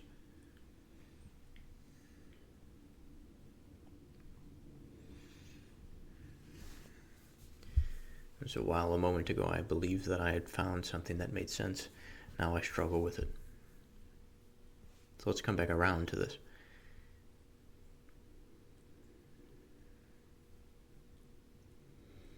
So the one's difference in age in relation to others. Again, I want to say that condition 0 at the outset of the existence of the one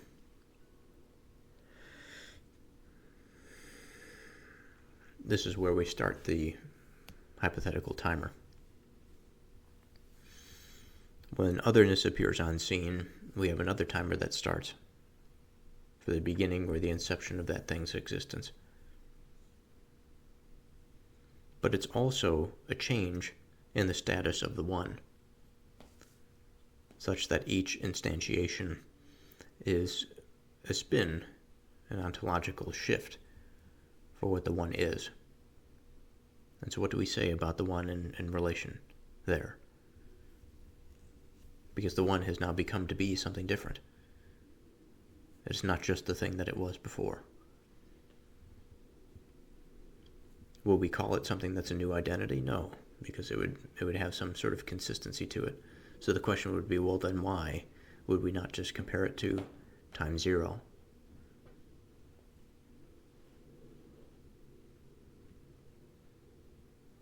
So the one's difference in age in relation to the others will not be in the future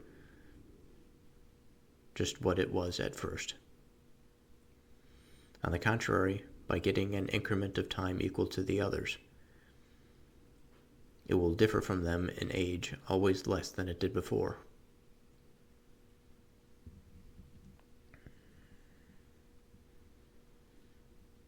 And this is because of our fraction that we had discussed earlier. We say perhaps that the one is more and the others are less or smaller. And this concept of giving time, they receive an increment of time equal to the others.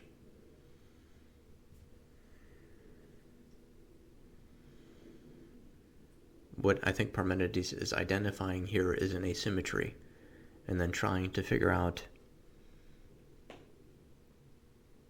what this asymmetry means.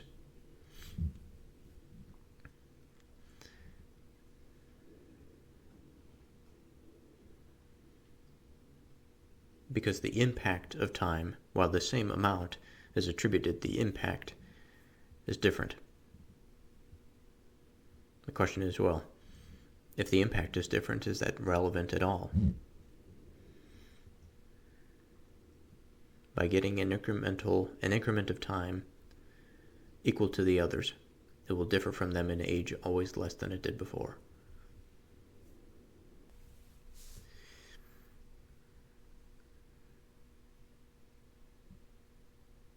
So these two sentences are quite confusing for me at the outset.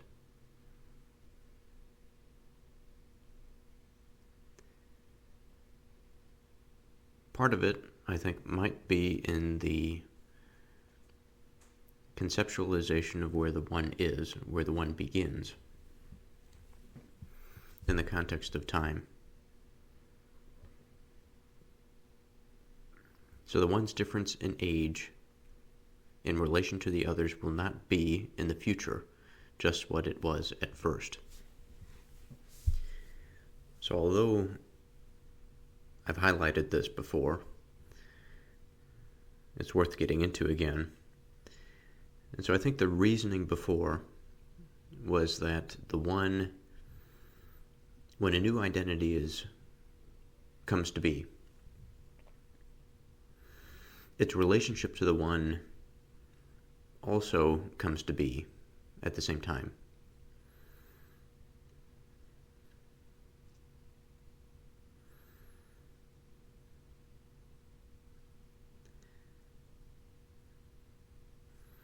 It's not necessarily to say that the one and the others are the same age, but it is to say that at least we can say that when one identity comes to be, a special relationship is born.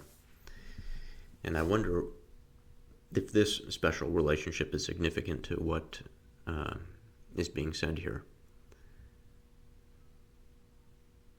The one's difference in age in relation to the others will not be in the future just what it was at first.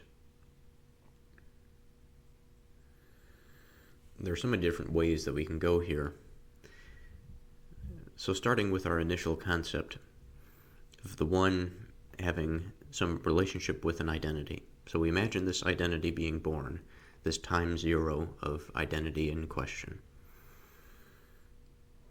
Now that it has some stability to it. There's a coherence over time that allows it to be identified as something. We say that it participates with the expression of oneness and being in a particular manner. And we also say that it participates in time. It participates in this process by which it can be acted on, it can be experienced, it can experience change.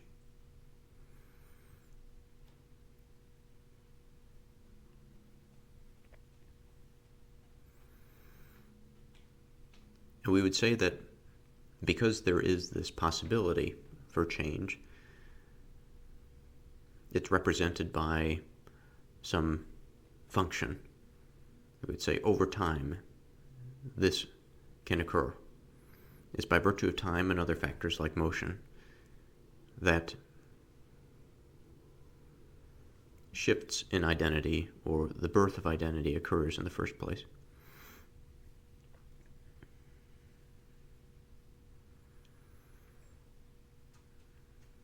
And so the question is, why is it necessary that the one and its relationship to the others, as it relates to time, will be different as time progresses? And I'm taking some liberties here, but I say as time progresses because when Parmenides says not be in the future just what it was at first, I think of at first as the initial state of the identity, before an explosion of difference, before the explosion of all of these different identities and the various ways of relating to the fundamentals that these identities possess.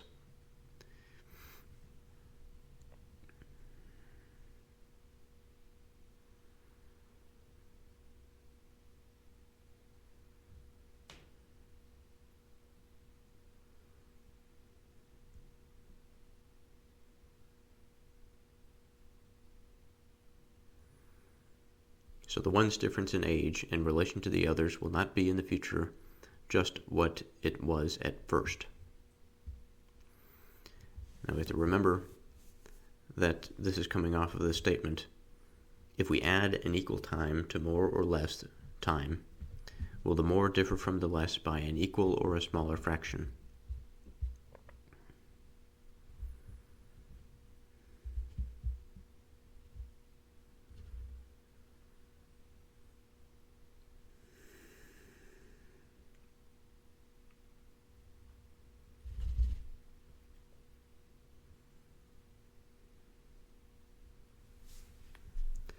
So the more, in this context,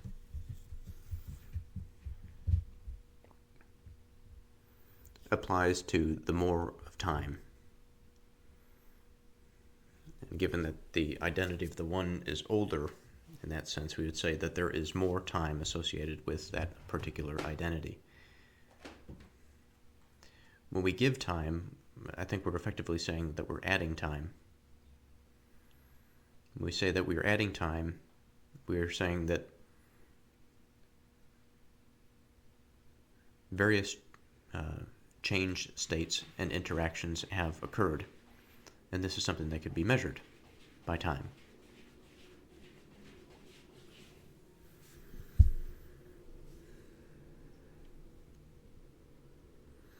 Now this bit about the relative fraction of adding time to something that is older, and then having that fraction be smaller than the fraction of time of something that is younger, or fraction of time when time is added to something that is younger.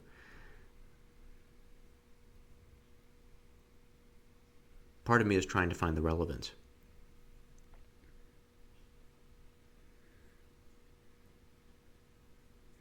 If we think about the fraction, let's say we have 10 years versus 1 year in identity space, and we add 1 year to these things.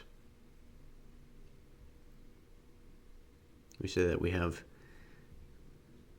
1/11th in the case of the first, and 1/2 in the case of the second.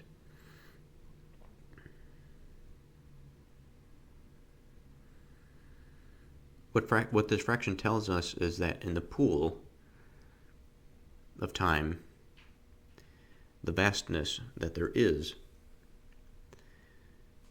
the potential change states that may have occurred in the one far outstrip the change states that have occurred or may have occurred in the otherness, whatever that is. Now, there could be quite rapid change independent of time, I suppose. And so I have to be careful not to hammer down this definition too solidly before it's articulated in a manner that is all-encompassing. So I do think that change is an important component of time. And I do think that there's a special relationship to motion. But it's hard to deny that there are aspects of change in motion, depending on the context, that would affect some things more than others.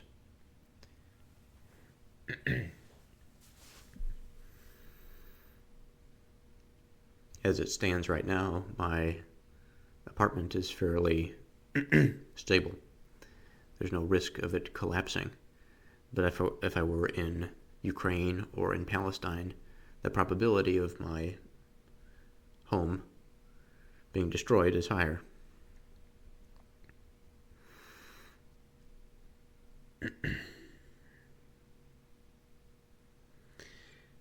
And that type of change is likely to occur in much less time in the case of the states that are at war than in the case where I live in a peaceful situation. So to regroup, thinking about the relevance of this fraction.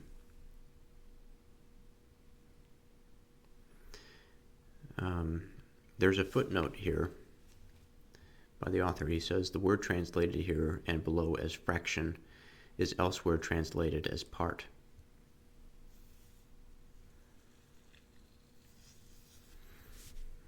Not sure that makes things all that different, but if we had to ignore the numbers for a moment and just think about the image, which is perhaps the way my mind works better or works best.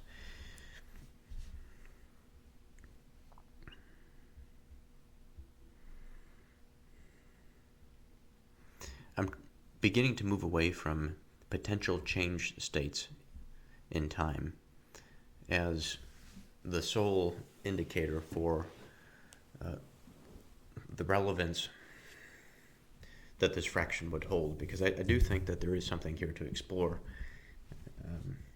And I don't want to try and say that there's some misunderstanding that Parmenides is putting forward here. There's something interesting about saying that the amount of time that is added to time that is added to more time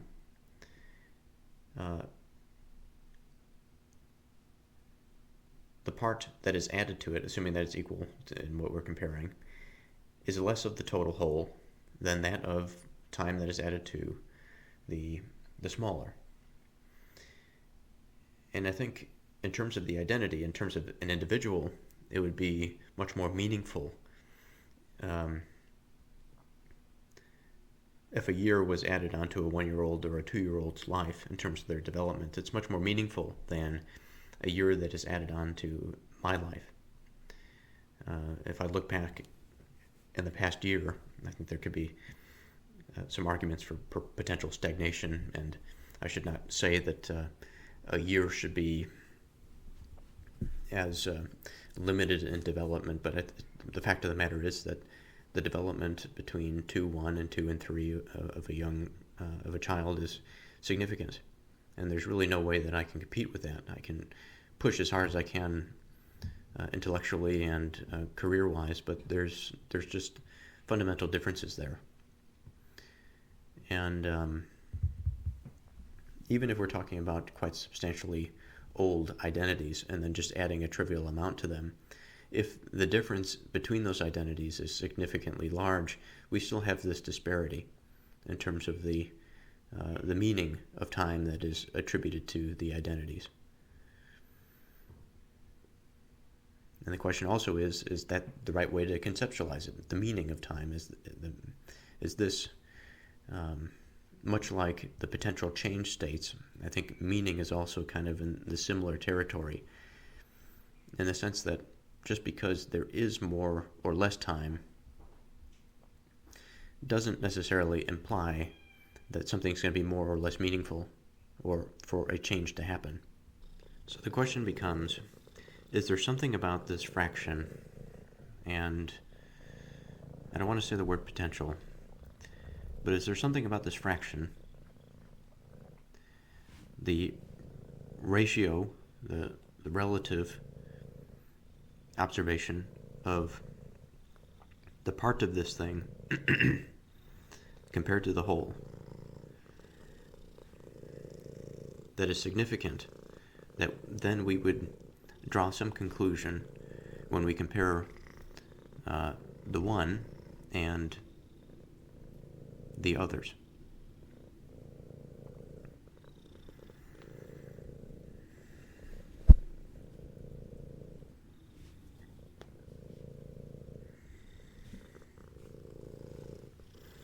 Now we have to keep in mind it's not just one thing that we are thinking about. It's more and less. These are, in some sense, these are terms of the determinate landscape.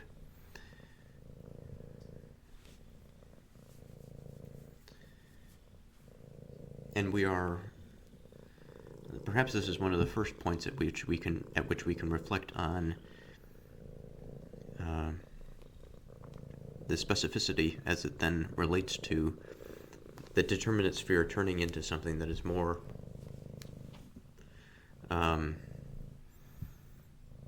particular, that has qualities.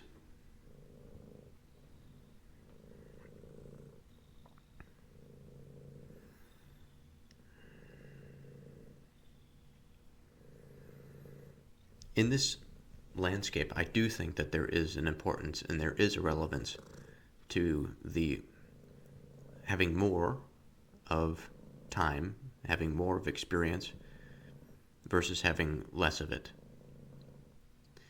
And I do think that to perhaps a less stable identity that has been exposed to the forces of change over time, or just change through time, that a younger identity, when exposed to the same amount of time, the impact would be much more meaningfully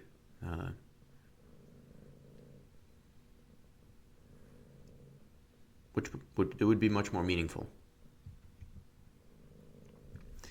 And to these issues that I had mentioned about the potential for which sudden things can happen that would throw this hypothesis out the window, that dramatic changes, independent of the length of time, can still occur. And just as a long-standing identity can be put out overnight, and a small amount of time that's added to a smallness itself may not have anything to do with the change of that identity. But just keeping in mind that option for which we described a year added to my life versus a year added to a 1-year-old. How significant that is. I think the young identities in particular are vulnerable. They're exposed to many potential things that would change their constitution, whereas an older is more established, much like a younger tree is prone to death and decay, much more so than a tree that's established.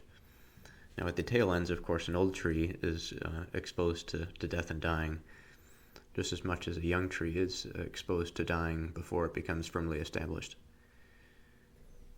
So again, Parmenides says, if we add an equal time to more or less time, will the more differ from the less by an equal or a smaller fraction? A smaller, says Aristotle. So the one's difference in age in relation to the others will not be in the future just what it was at first. And we say that because when we add time to it, there is a change, there is the potential for change in that identity. And going off of what we had just discussed, that potential change would likely be less meaningful than to the others that have come to be in a sense later. Or maybe, if that doesn't make sense, are less in terms of time.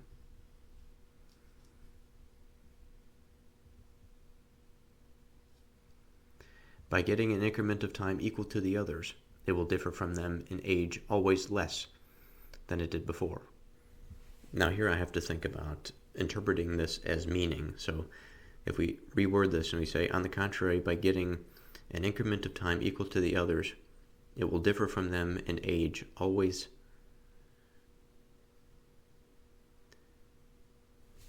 it will differ from them in experience and meaningful habitation less than it did before.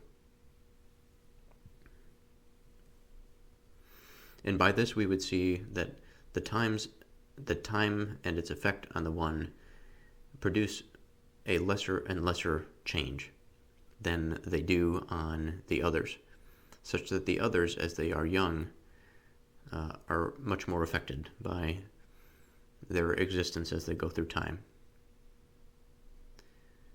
Wouldn't that which differs from anything in age less than before come to be younger than before in relation to those things it was previously older than? You see, the thing that I don't quite understand is that we have two issues here. We have the relative comparison of time as it advances when added on to some identity that is older, and then one that is added on to one that is younger.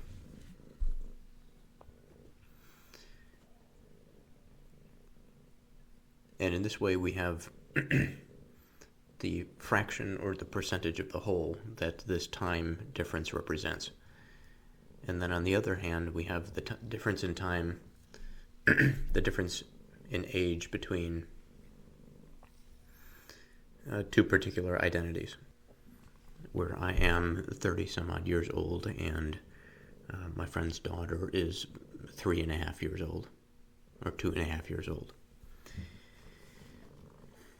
And so that age difference is significant in and of itself. The years that are added on to that, in terms of my existence, the percentage of the whole is going to always be less than that of my friend's daughter, the 2.5-year-old. But assuming an equal time, it's always going to be less, but also the increase in age is always going to have a reducing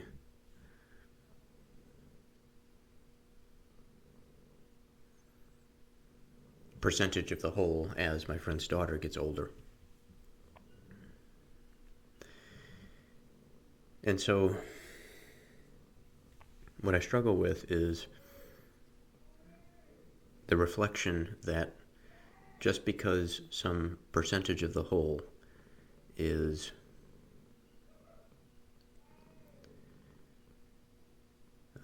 smaller in one sense, that the percentage of the smaller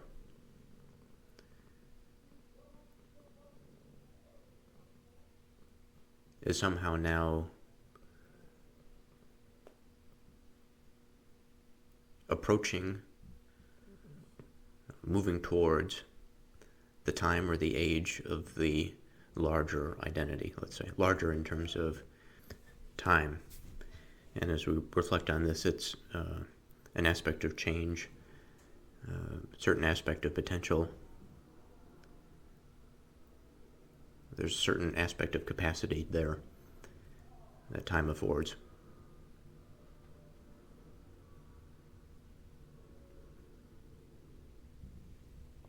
So again, wouldn't that which differs from anything in age less than before come to be younger than before in relation to those things it was previously older than?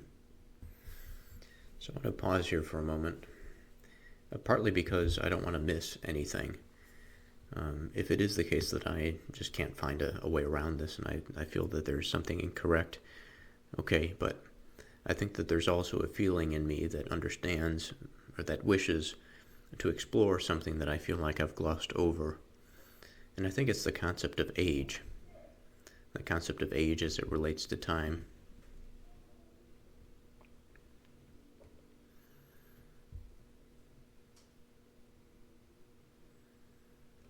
For if I say that I'm 34 years old, there's a certain implication that the Earth has gone around the Sun 34 times. And that's sort of the measure by which I compare how old I am. In terms of age, we also have a preconceived notion about the linearity of that time, that I'm not going to get younger in this experience. I'm only going to get older. There are things that I may do to prolong my life or to shorten it, but nonetheless, my life is not infinite. And in time, there will be an age for which the arthritis will set in, it will become severe. There will be an age for which I am unable to move as I once did, and there will be an age for which I breathe my last breath.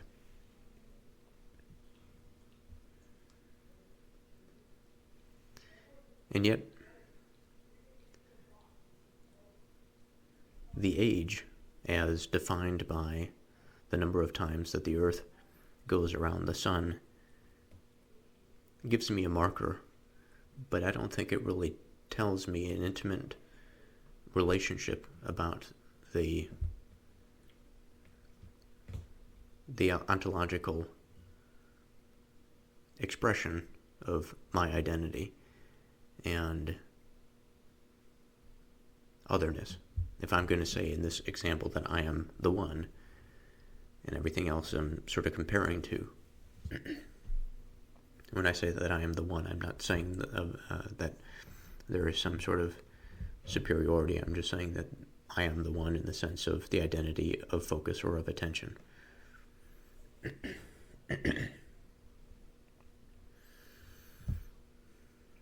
Now, I wouldn't say that we have some arbitrary distinction by which we measure time. It's something that's regular, it's something that's reliable, something that's consistent, and I think it's by those that we choose to accept it as a measure of the year.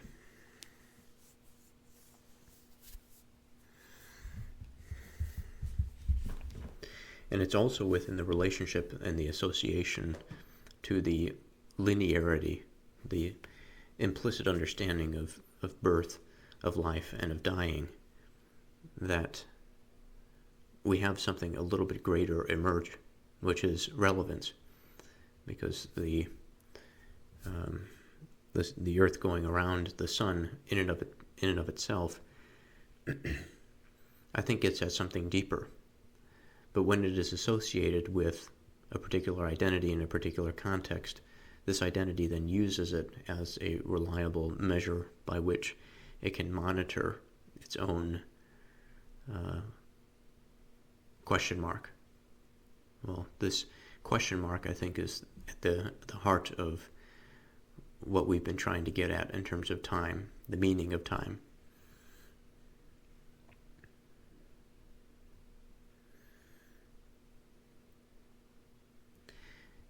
And if we view our experience as an arc, birth, life, and death,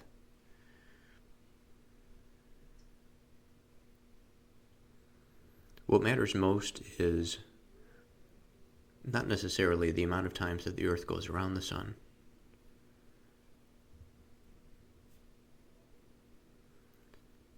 but it matters the events, the people, the exchanges, on a fundamental level, the transfer of information, the utilization and transfer of information. And this occurs over something.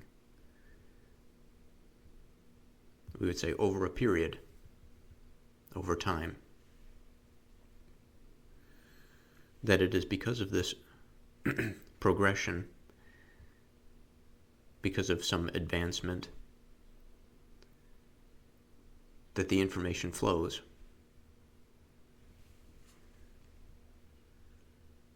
It is because of the riverbed that the water flows through it.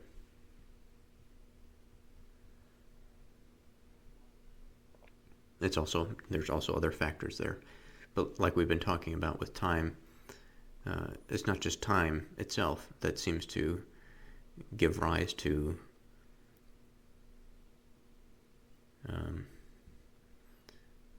what I might say is the experience of time, because there's many components that go into it, and separating out time in and of itself has been difficult. It's been difficult to get an exact definition because of the way that we experience it. But if we stick with, for the moment, time as this experience by which an identity flows and transfers information, much like a river.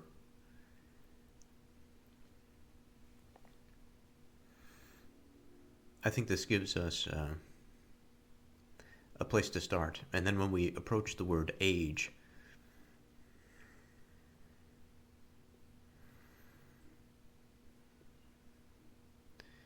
I think it's a bit variable here, because age in one sense means, if we think about the totality of something that runs its course of how it is meant to be, like in the human lifespan, for example, that is not cut short by some unfortunate situation, that then the analogy is like some grooved surface, like the bed of a river carrying that information from point A to point B. And all along the way, it's not necessarily about the origin or the ending, even though there are these things. It's about the tributaries along the way, and what these tributaries influence, how these tributaries branch off into farther tributaries and supply organic material.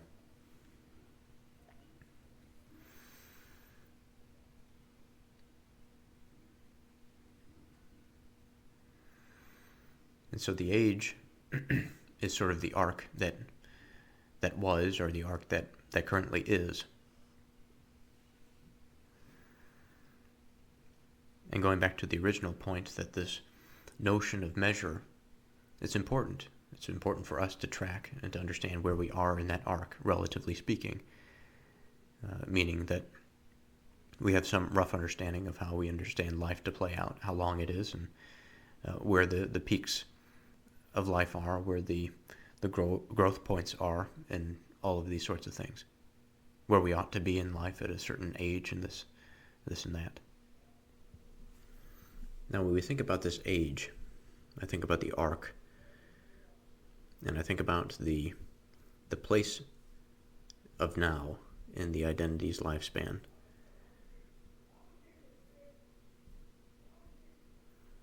Which is, I think, sort of where we are when we compare the one to the others. We understand that there is some difference, not just in the sense of the Earth going around the sun, but there's a difference in terms of the path that identity has gone and the information that it has exchanged along the way, or at least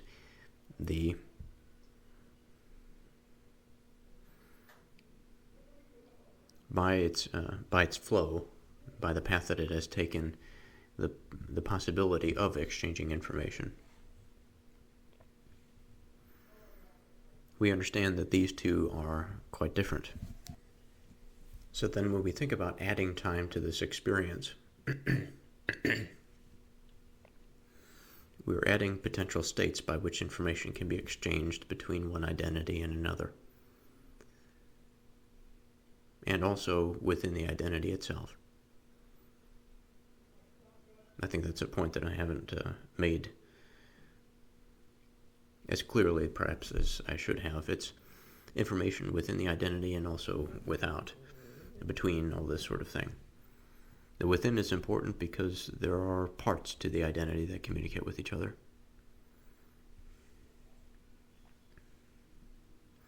And a discordant part dynamic or a harmonious part dynamic is going to have some effect on the nature of the whole. And the interaction and the exchange of information of this is going to provide us with an understanding of how that has occurred, what the result of it was. And that occurs over time, in time.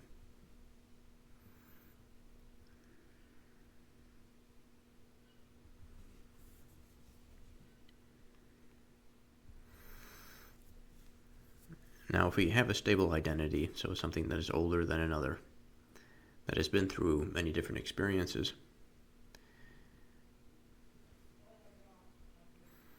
it's unlikely to be affected as much as another by the same amount of time. I run into the same dilemma as I articulated earlier with potential age states, finite ages, sudden events, all of this sort of thing.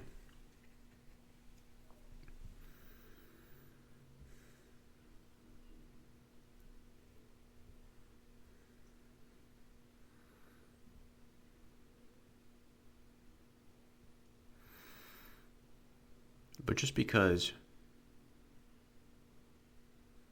that which is added produces a smaller fraction, that which the time is added produces a smaller fraction within the larger compared to the lesser, I still struggle to find relevance.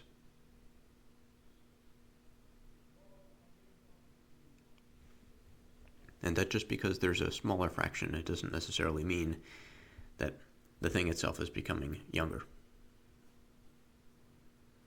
So I want to read this again. Wouldn't that which differs from anything in age, less than before, come to be younger than before in relation to those things it was previously older than? Now perhaps I misinterpret, because the statement itself I think is reasonable.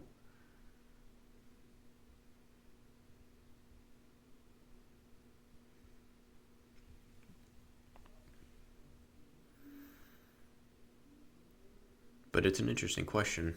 How could something differ in age less than before? And I think this is one of the primary questions that I wish to have explored previously, but I didn't have the language to explore it. Because, or perhaps we did, we had different hypotheses, but the point is that the linearity of time as a complete restriction doesn't seem to be completely correct. Now, when we think about this potential situation in which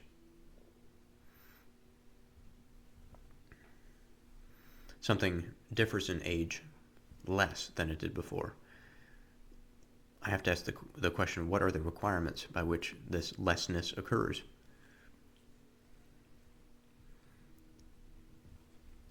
I would say, according to our analogy, the flow of the river is reversed.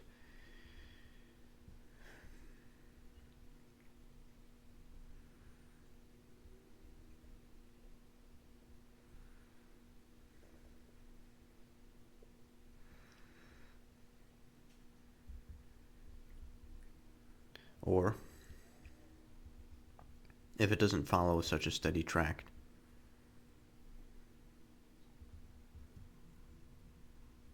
then I wonder,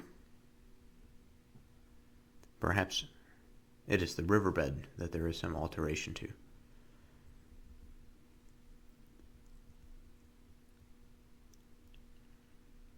For it's not flowing to where it was, or where it would have flowed.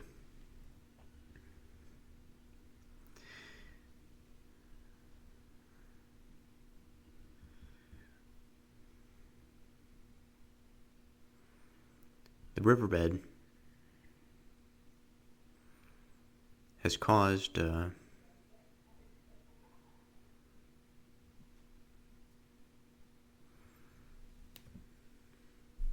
I suppose in a reversal of time, it wouldn't be the conception is that it wouldn't be a reversal in flow per se. It would be a reversal in the potential change that had taken place. It's not like there's a new opportunity, because it's still flowing forward if there's a new opportunity. There's an undoing. Wouldn't that which differs from anything in age less than before come to be younger than before in relation to those things it was previously older than?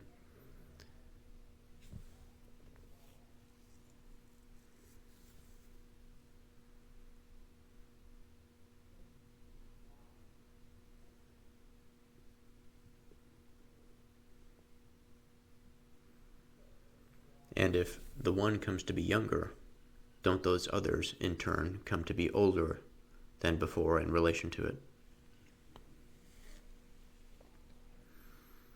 So what is younger comes to be older in relation to what has come to be earlier and is older, but it never is older. So I want to pause for a moment and think about the layers that we've encountered here. I've been struggling with this idea of how to move past the absolute difference in age between the one and otherness. And it's obvious that what is being attempted here is to recognize some influence of time over the whole. And we've alluded to this before, in which we are giving ourselves a snapshot or observing a snapshot in time. Maybe that language needs to be modified a little bit, but if we have some difference in age between the one and some other identity, the absolute difference in age is going to stay the same.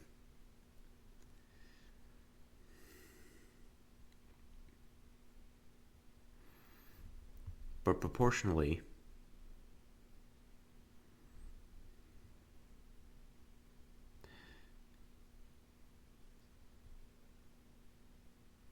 what we would find is a broadening whole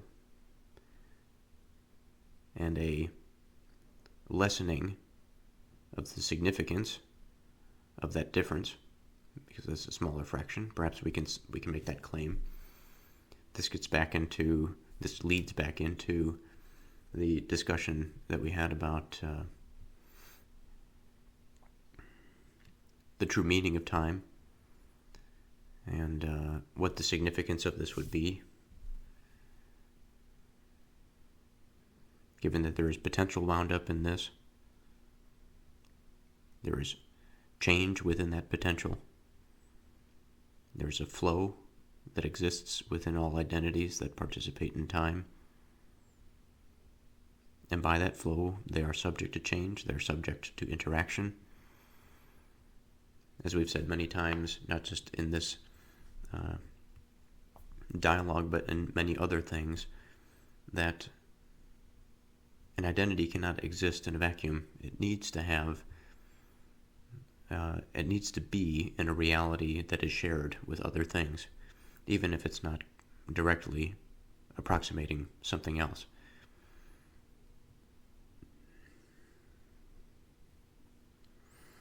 The flow of information is what keeps the identity stable, so that it doesn't collapse in on itself. I want to come back around one more time to this idea, or the seemingly competing concepts of absolute difference and then proportional difference.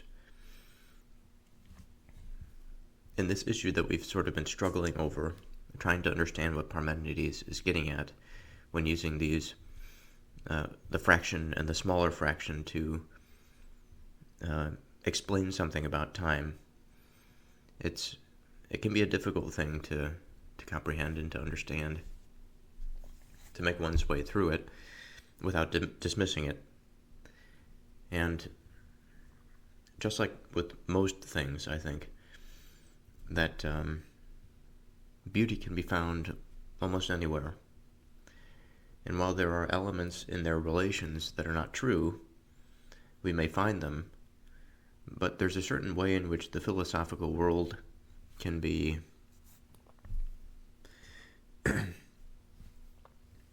built upon. It's not really something that is a cancerous mistake. It's something that can be pushed and directed, and the creative energy that's within it is always present for us to explore. So that being said, I've separated this out into the absolute difference and proportional difference. The absolute difference is the example in which something is 5 years old and something is 10 years old.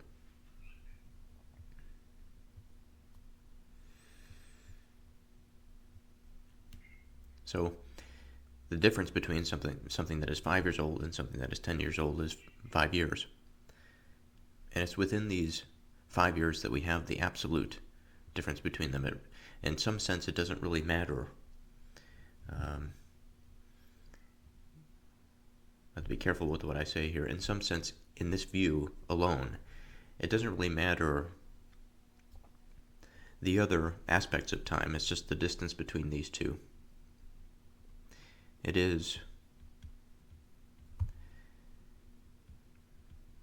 doesn't really say anything about the identities themselves.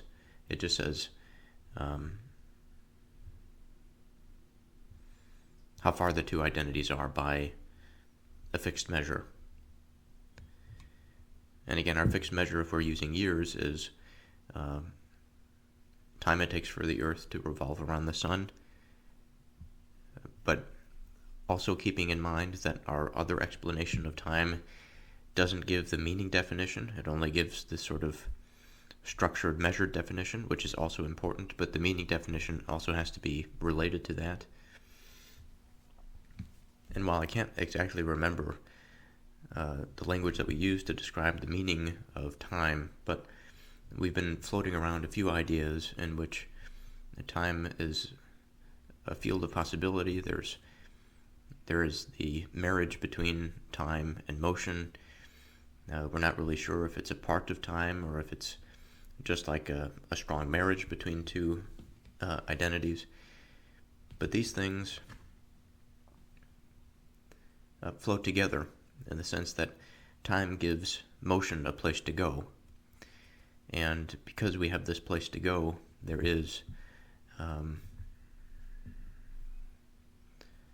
are things that can happen to being, things that can change being, things that can give rise to being and to see being diminished,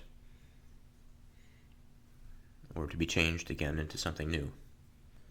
And it's through this procedure, through this process of interrelations that are dynamic and unfold with time, that we are able to see the beginning and the ending of something. It is how we are able to see older and younger. It is how we are able to establish the significance of older and younger. And I think this is the important point that Parmenides is pointing at with proportional difference. It's not just the time between, but it's the significance about that time. And it's not just the time between, but also the relative states of the identity in time. So that being said, we can have an identity that is 5 versus an identity that is 50. And then we have an identity that is 5, and again, an identity that is, let's say, 50. In the case of the former, in which we have the 50 and 55, we've talked about this potential situation in which things have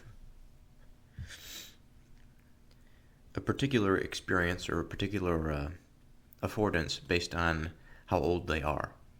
And I say that because on one hand it's potential, but it's not pure potential. It's embodied, it's felt, it's experienced.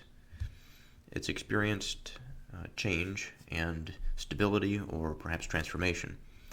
In the case of a strong identity, we have something that's stable over time. Changing dynamics, surely. I think what can be said there about changing identity dynamics is interesting. And I think also what's fascinating is what creates a stable identity. What are the things that limit identity? Limit maybe in the positive, but also in the negative.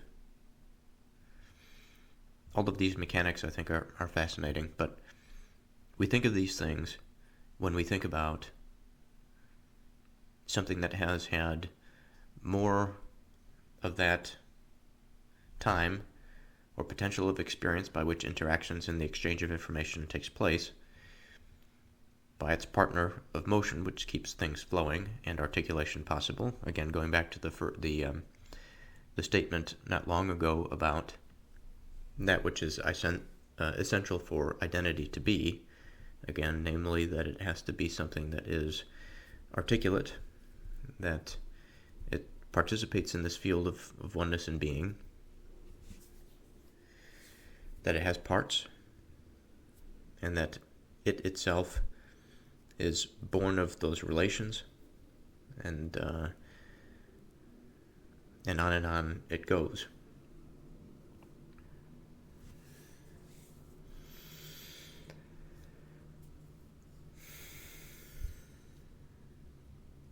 When we speak of that which is 5 and then that which is 50, we have a different reflection, because now we have something that has not been exposed to potential identity states that the 50 has likely already been exposed to. Then the conversation, as it has come a few times already, becomes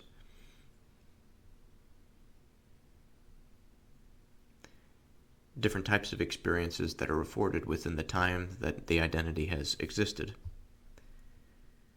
There's the intensity of the experience, the integration of that experience, the maintenance of the identity, the dissolution of the identity, and how one has to wonder about the fundamentals underlying time as it relates to the linear sense of time, in which an identity becomes older from what it was before.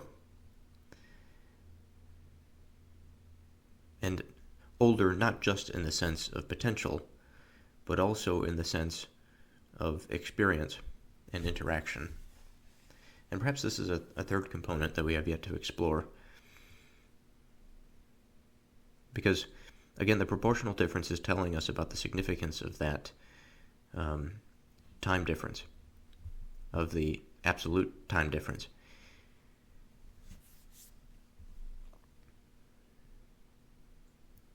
But it's not quite to the point where we are broaching, which is the quality of the change that takes place when an identity state is in time, regardless of its age. Now, if we're able to put down this for a moment, just as I've tried to go through this exercise numerous times, and it not really sticking a minor degree, but not in any major sort of way. In the proportional sense, what we have is something that is less older than another. The older something gets, the more meaningful the fraction, let's say, that they're entering into potential states and interactive conditions for which there is a type of novelty there, and within the novelty comes risk, but also gain, transformation, but also the testing of that stability within. And as I think about identities, I think about something small, but also something quite large. Or perhaps, in other words, something quite simple or something quite complex.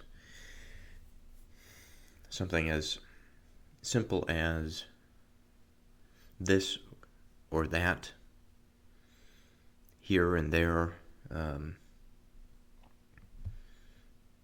that's related to this and that, or something like a human being or a cat. Quite complicated.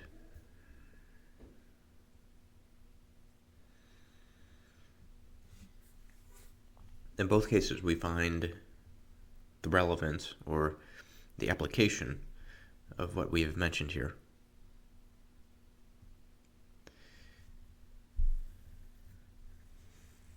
And so when we say that something moves forward in time and that it has experienced time, has experienced experience, we can say that in general there is a quality that emerges, which is perseverance. It is a type of stability.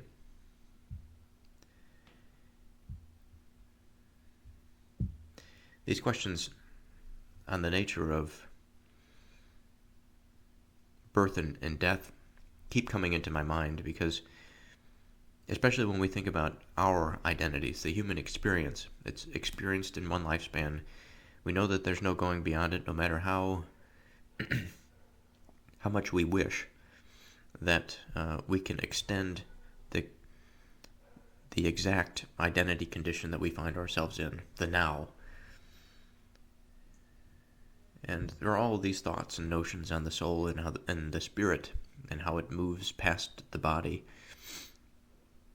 That is the thing within it that stabilizes the identity. And that when the body is shed, then the identity continues in the sense that what is remembered is the soul, the ontological orientation of that conscious experience. But it's separated from the body. And in that reality, I don't know what that would mean. And in terms of possibilities, I haven't explored that either. But for now, what we have, at least, is the reflection on the potential death of something. And we think about the relevance of the death of something, especially something that is considered to be an identity as it currently is. And then by its death, perhaps it's sort of programmed cell death in the biological case, or perhaps it's a star that is going through a life cycle of its own.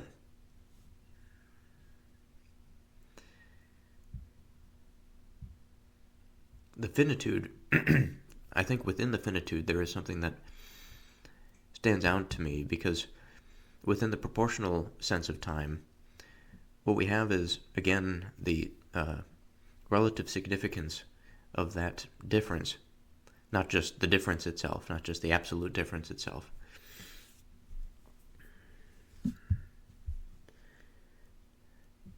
And in death, what we have is a question mark, I think, placed around that significance. Because when something approaches death, what it also approaches is something that is almost akin to the younger, which I think is what Parmenides is saying, that when it approaches the younger,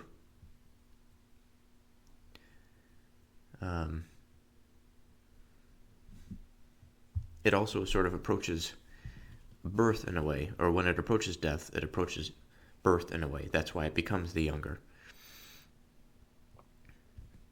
So how to speak on this farther? What I mean is that when an identity changes, it's going not from a place of ascension, it's going from a place of descent. It's coming from a place of descent. And how would we characterize the ascent or the descent?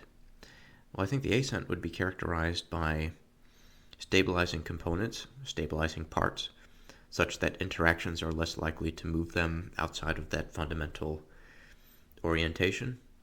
And then the descent is an increased likelihood, a change such that there is an increased likelihood in these parts and these components dissociating into something that is different.